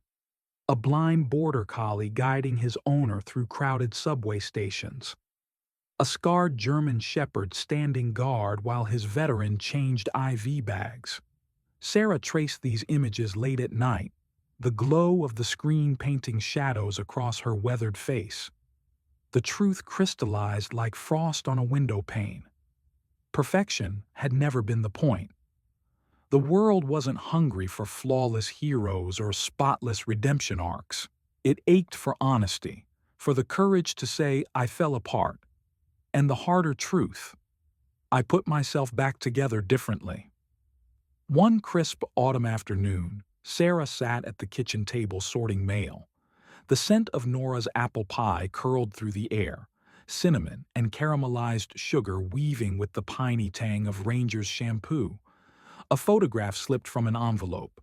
An elderly black man in a threadbare army jacket sitting on a porch swing, his gnarled hands buried in the snowy fur of an ancient Samoyed. The dog's cloud-colored coat nearly hid the jagged scar where his right eye should have been.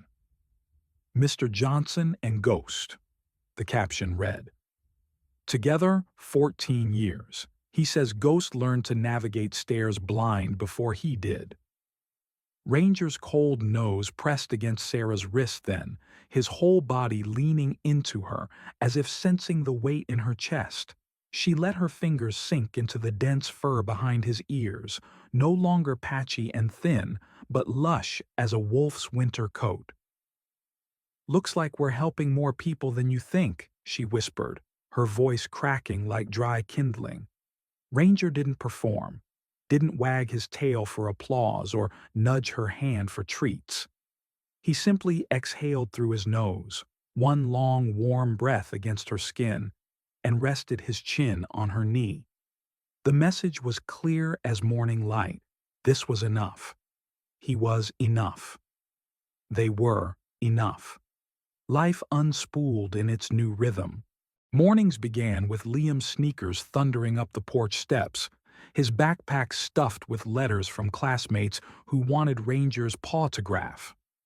Afternoons found Sarah reading aloud heartfelt messages while Ranger dozed in sunbeams, his tail thumping whenever he heard, "Thank you."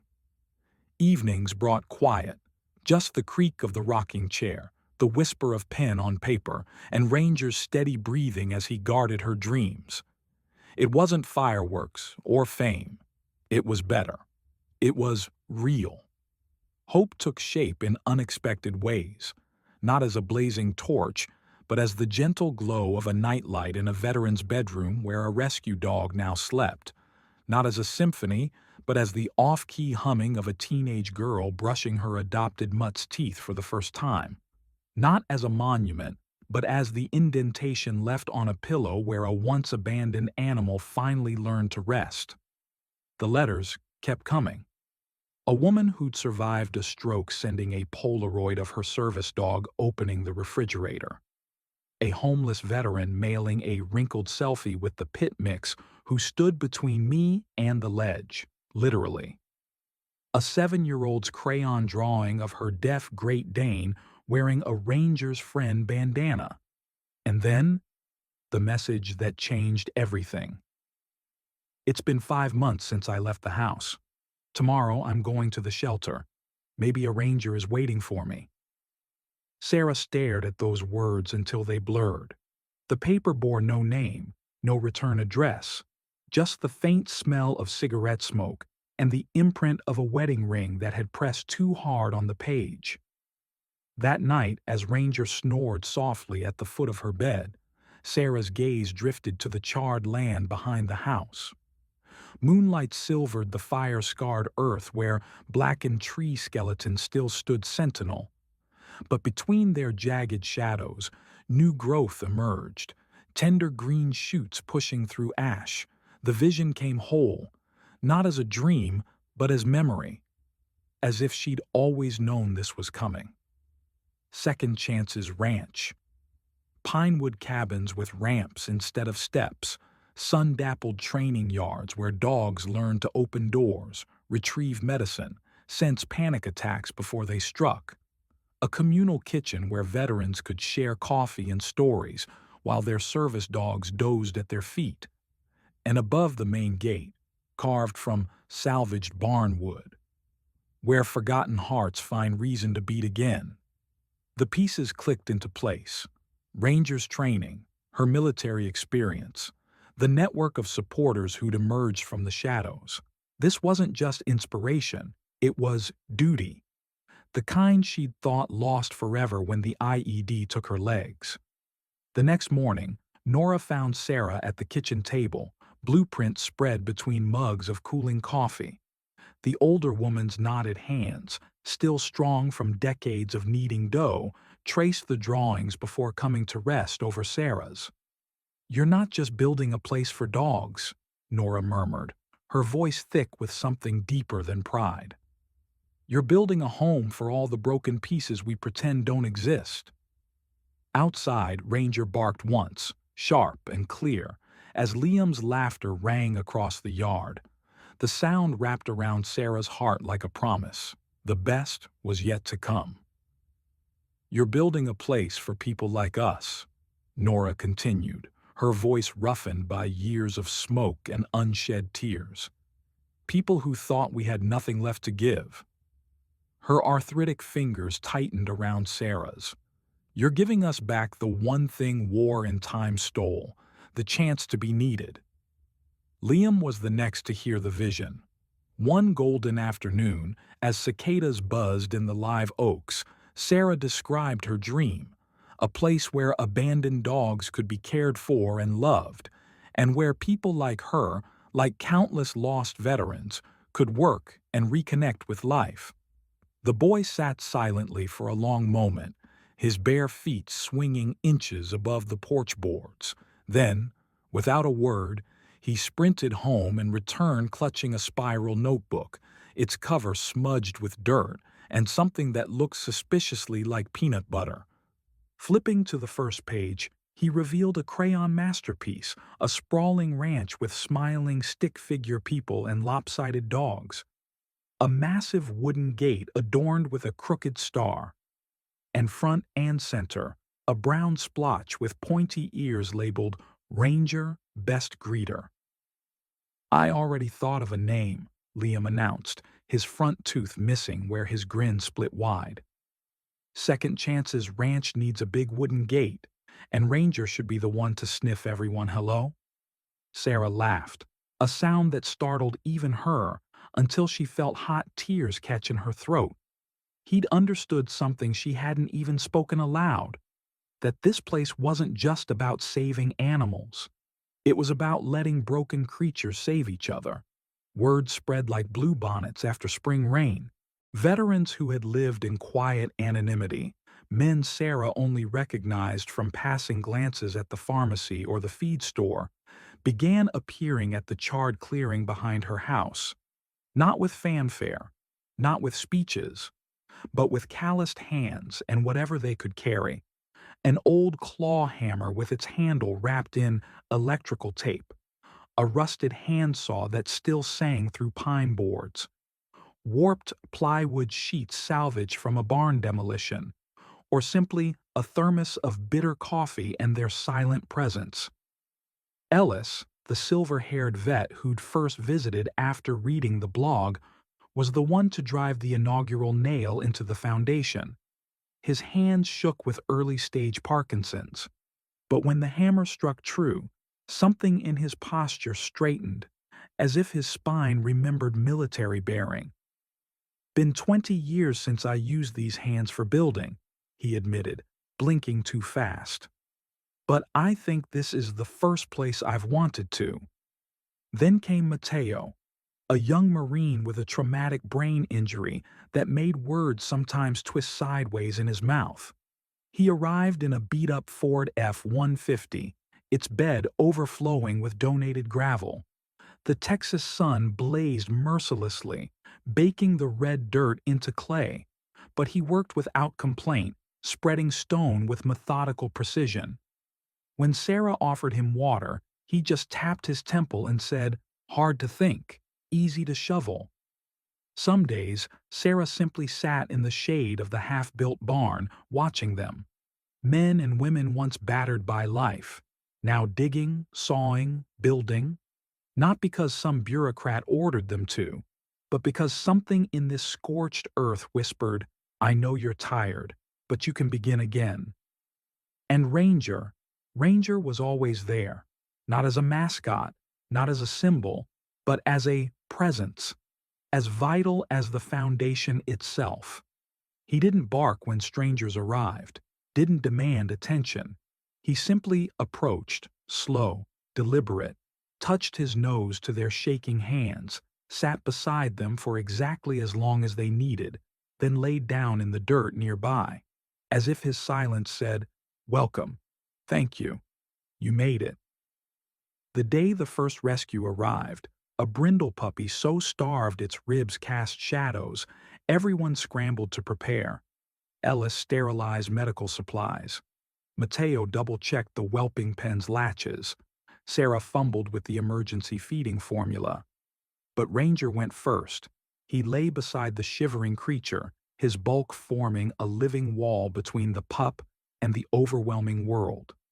When the puppy finally uncurled to sniff his paw, Ranger didn't lick or nudge, just sighed, one long exhale that seemed to say, "I know, but you're safe now." Watching from the doorway, Sarah felt her throat tighten. In that moment, she understood. Ranger didn't need grand gestures or faraway missions to do great things. He only needed to stay, right here, in the place and with the people his heart had chosen. And so, Second Chance's ranch took shape, not built by investors, but by faith, not designed by architects, but assembled by compassion. Every nail driven was a silent, "I matter."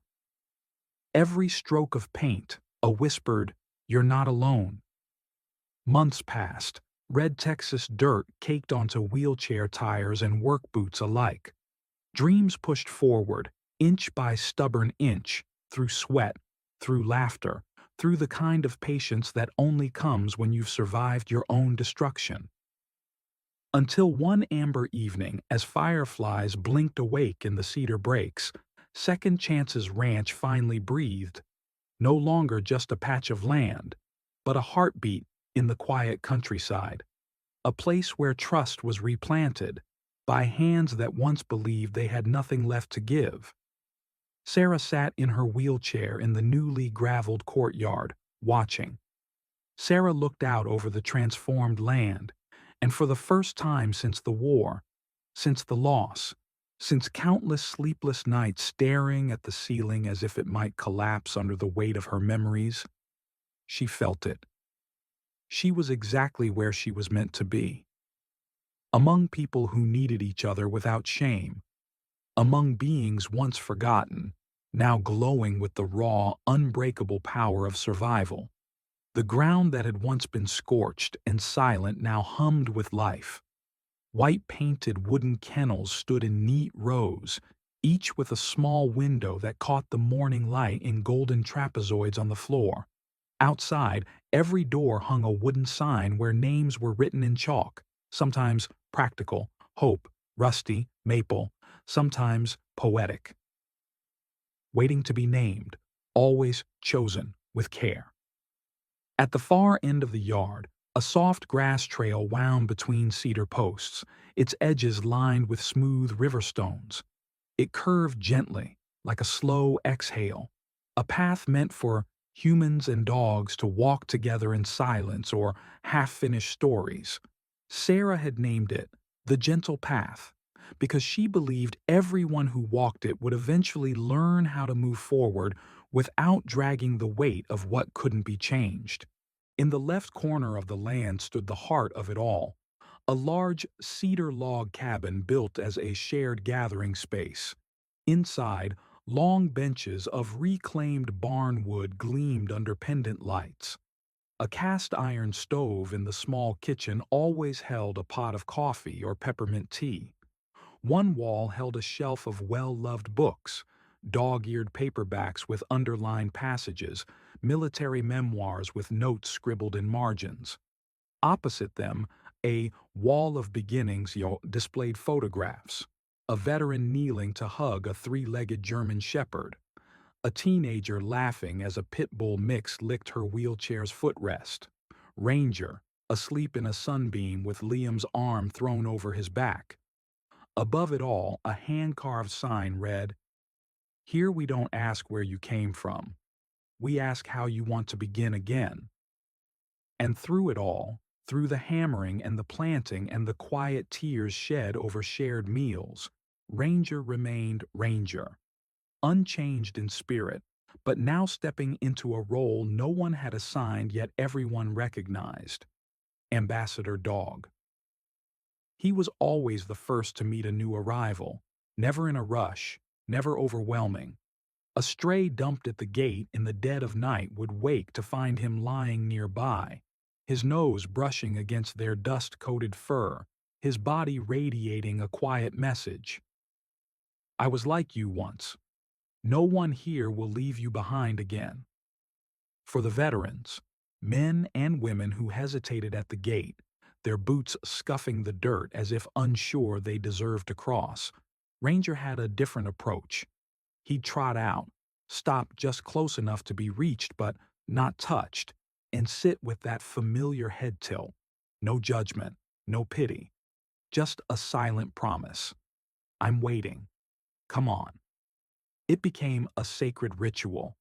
Whenever a new soul passed through the wooden gates of Second Chance's ranch, Ranger was there. He didn't need special training for the job.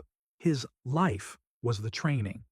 A past marked by rusted chains, wounds, and shattered dreams had shaped him into a living emblem of something rare and powerful: the miracle of a second chance.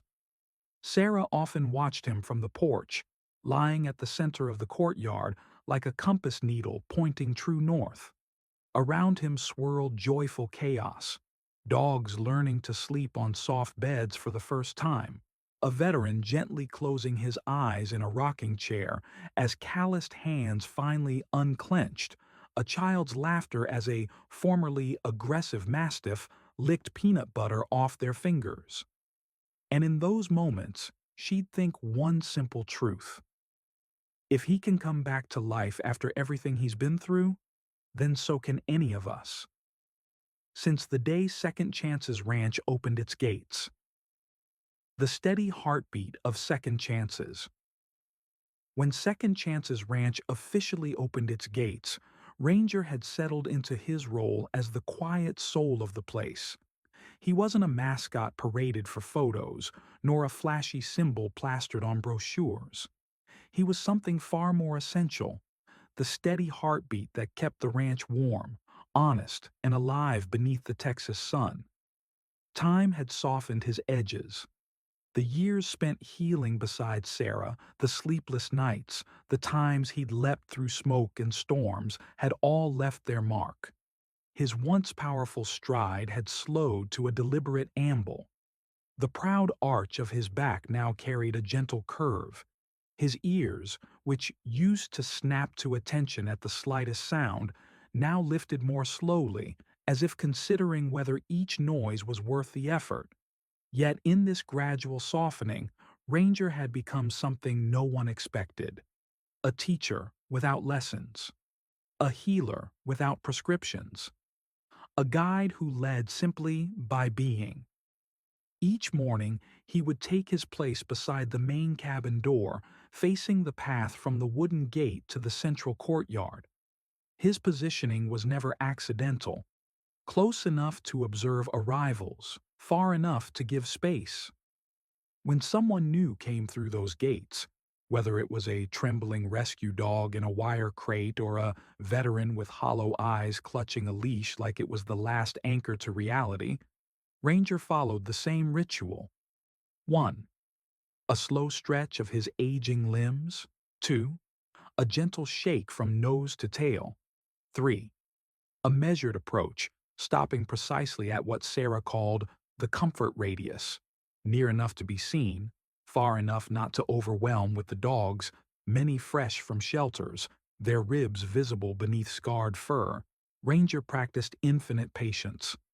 For the ones who refused food, curled into defensive balls in corners, or growled at approaching hands, he had one unshakable rule: no forced connections. He would lie a few paces away, often presenting his back in canine language of non-threat. Only the occasional glance over his shoulder communicated his message. I know this fear. Take all the time you need. Some mornings he would remain motionless for hours, barely seeming to breathe until that magical moment when a nose finally twitched toward a food bowl or a tail gave its first tentative wag. A faint, desperate bark carried on the wind. She paused, her fingers tracing Ranger's ear as she remembered. The details came back vivid as yesterday.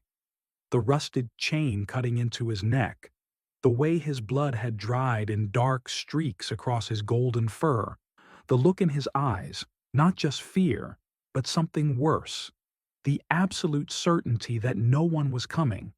And me, a woman who no longer thought she had the strength to save anything at all, least of all herself. When she reached the final page, Sarah paused. Ranger was still lying beside her, his breath steady, tapping gently against the wheelchair like a quiet metronome keeping time with her heartbeat. An unspoken presence needing no words or movement to say everything that mattered. She reached down, running her hand along his back, feeling the familiar landscape of his body, the ridge of old scars along his ribs, the way his fur thickened at the shoulders, the silver strands that had begun to show at his neck. Each gray hair was a passing season, proof of a life that had not been forgotten but fiercely lived. Then she bent forward and wrote the final lines. A string of barks in the forest, a knife, a choice. We didn't know where we were beginning, only that from that moment on everything changed. I saved a dog, but really, he saved me more times than I could ever count.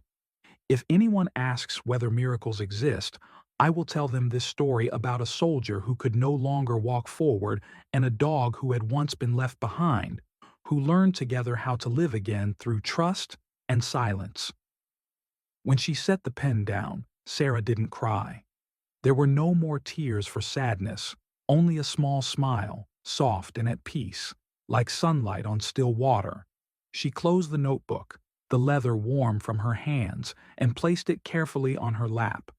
Then she leaned forward, her lips close to Ranger's ear, and whispered, "It's done, my friend. We've written it." Ranger opened his eyes slowly, that familiar deliberate motion that had become his trademark. He lifted his head just enough to look at her, his gaze deep and understanding. No words needed, but full of knowing, as if he had read every line over her shoulder and had been waiting for this moment to confirm the story was complete. As the afternoon light faded to gold, then rose, then finally, to blue twilight, the wind chime whispered again. Its notes mingled with the sounds of the ranch settling for the evening, the distant nicker of horses, the creak of the barn door swinging shut, the voices of volunteers calling goodnight, like the voices of once-lost souls who had finally found their way home. And there on the porch of the wooden house, a soldier and her dog sat side by side, not needing to fight anymore, not needing to prove anything, just present, like the final period at the end of a story that everyone who reads it will never forget. The next chapter. After the final page of the notebook was closed, beneath the long sweep of sunset painting the porch in fiery hues, Sarah sat in silence beside Ranger. She counted each slow breath from his body like the quiet current of time itself flowing past. Everything around her seemed to soften, the breeze whispering through the pine trees, the distant footsteps of volunteers in the yard, even the memories that no longer screamed but rested as gentle echoes in her chest. She knew with the quiet certainty that needs no words that a chapter of life had been written to completion. But as always, when something ends, something else begins. quietly, naturally, like a seed pushing through soil sown with blood, tears, and trust. That very afternoon, as if the universe itself had been waiting for this moment, a new puppy arrived from the shelter in the next town, tiny, mischievous, with floppy ears that would never quite stand up straight and wide, wondering eyes that hadn't yet learned the shape of the world. When Sarah lifted the squirming bundle to her chest, the puppy immediately tried to lick her chin, its tail wagging so hard its entire backside wriggled with joy. From his spot on the porch, Ranger watched. His tail gave one solemn thump against the wooden boards. Not an ending, not a beginning, just the next page turning. He darted around the yard, sniffing the freshly turned earth, tail wagging nonstop, until something unseen pulled him. He turned and sprinted straight toward the porch, where Ranger was sleeping. Sarah raised her brow and moved to intervene, but before she could react, the little dog had flopped down beside Ranger, unafraid, unhesitant, simply drawn by instinct to the place that felt safe. Ranger opened his eyes slowly, as always, and for just a moment his gaze, heavy with years, met the unclouded eyes of the newcomer. There was no growl, no warning, only a single soft wag of the tail, like a nod of approval, a silent whisper. "You're allowed here. You're allowed to be yourself." The puppy lay down close beside Ranger, stretching out without a care, resting his head against Ranger's belly, as if searching for the rhythm of a heart to follow. Ranger didn't move. He simply closed his eyes again and breathed, letting the pup soak in the calm that radiated from his stillness. Sarah watched them, a tightness rising in her chest, not quite emotion, not exactly sadness, but that quiet feeling when something larger than you is unfolding and all you can do is witness it. Because she understood, that soft wag of the tail wasn't just a greeting, it was a ritual, a passing of the torch, a silent message from a soul who had endured to one just beginning. And in that simple gesture, Ranger, the same dog once left to die beneath an old oak tree, had become a guide, a keeper of legacy, the one laying the first stone for the next generation at Second Chance's ranch. The puppy drifted to sleep quickly, paws twitching as if dreaming. Ranger, eyes still closed, wagged his tail one more time, this time even softer, like a final period at the end of a long sentence. No emphasis, just enough for those paying close attention to understand. The story would go on. Not through words, but through the life passed forward. Sarah rested her hand on the notebook lying in her lap, then looked up at the sky, now fading into shades of violet. In her heart, there was no fear, no uncertainty, only gratitude. Gratitude for having heard that bark in the forest, for having once held a knife to cut a chain, and for having once made the brave choice to love despite everything. As the little puppy slept peacefully in the shade of the porch, his head resting lightly against Ranger's body, and Ranger lay completely still, except for the slow rhythmic rise and fall of his breath, like waves on a quiet shore, Sarah leaned down. Her hand gently ran over the silvered fur along his back, where old scars now hid beneath a thick, softened coat, as if time itself had wrapped them in a warm blanket. In a whisper, lighter than the breeze, she said, "It's your turn to teach now, Ranger." There was nothing else to add.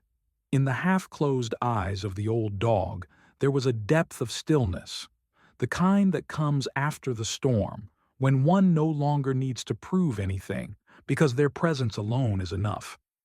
The late-day sunlight poured over the porch roof like warm honey, soft and golden, kissing. The miracle of small days. The golden afternoon light draped over Sarah's cheek and settled like a warm blanket over the three bodies lying close together. The woman who had walked through war's fire, the old dog who had learned to trust again, and the small pup just beginning to discover the world's wonders. Up above, the wind chime, crafted from repurposed shell casings and fishing line, swayed gently, releasing a few bright tinkling notes into the air. The sound was like someone chuckling softly among old memories, the kind that no longer sting but glow with hard-won wisdom. From a distance, the scene was nothing remarkable. Just a woman sitting on a weathered porch, an old dog with a graying muzzle, and a wriggling puppy resting in the space between them. But to those who had followed their journey, who had stayed up late reading every blog post with tear-blurred vision, who had written trembling thank you emails because this story helped them rise after their own long falls, this quiet moment was the final, living proof of something sacred. That sometimes the miracle isn't in the grand gesture or dramatic rescue. It's in how fully you show up for each ordinary, aching, beautiful day together. Sarah stayed there longer than she'd planned, watching the light shift across the quiet path beyond the white fence. The same path where, years ago, Ranger had taken his first tentative steps toward healing. Now its edges bloomed with bluebonnets and Indian paintbrush, their colors deepening as twilight approached. When she finally looked up, the sky stretched clear and endless. No longer the threatening expanse it had felt like after the explosion, but something vast and kind. Her heart felt light in a way she couldn't remember experiencing before, free from the old questions about the past. What if I'd taken a different route that day? And the old fears about the future. Will the pain ever really leave? She understood now that she hadn't just survived. She had completed a circle, not one that closes to end, but one that gently folds into a new cycle where light doesn't just return. It radiates outward, softly, steadily, to all those who once believed they could never be loved again. And so, on this ordinary afternoon of a perfectly ordinary day, the kind of day she used to dread for its emptiness, the journey that began with a desperate bark in the forest, a rusted chain, a dull knife, and two broken hearts that still chose to believe, came to its quiet close. Not with fireworks, not with applause, but with the peace born of life's simplest, holiest things. A gentle gaze between old companions. A steady breath synchronized in trust. A single soft bark echoing from the backyard, where another rescue dog, this one missing an ear, had just leaned against their new person's legs as if to say, "I choose you too." Life was never perfect. Perhaps it never would be. The nightmares still came sometimes. Ranger's hips stiffened in the cold. The war's shadows lingered at the edges of certain memories. But they had walked through the darkest valleys together, and in every halting step, they had rekindled a light, not just for themselves, but for anyone who had ever stopped believing that someday, against all odds, a door might open, a hand might reach out, and a dog might be waiting on a porch just for them. That light, never blinding, never loud, still burns quietly in every heart touched by their story. The journey of Sarah and Ranger may have reached its sunset, but the dawn they helped create continues to spread. In every rescue dog who learns to play again, in every veteran who rediscovers their worth, in every life that once believed its chances had run out. From a faint, desperate bark deep in the woods to a thriving ranch called Second Chances, they've proven the most sacred truth. No soul is too broken to love. No wound is beyond healing.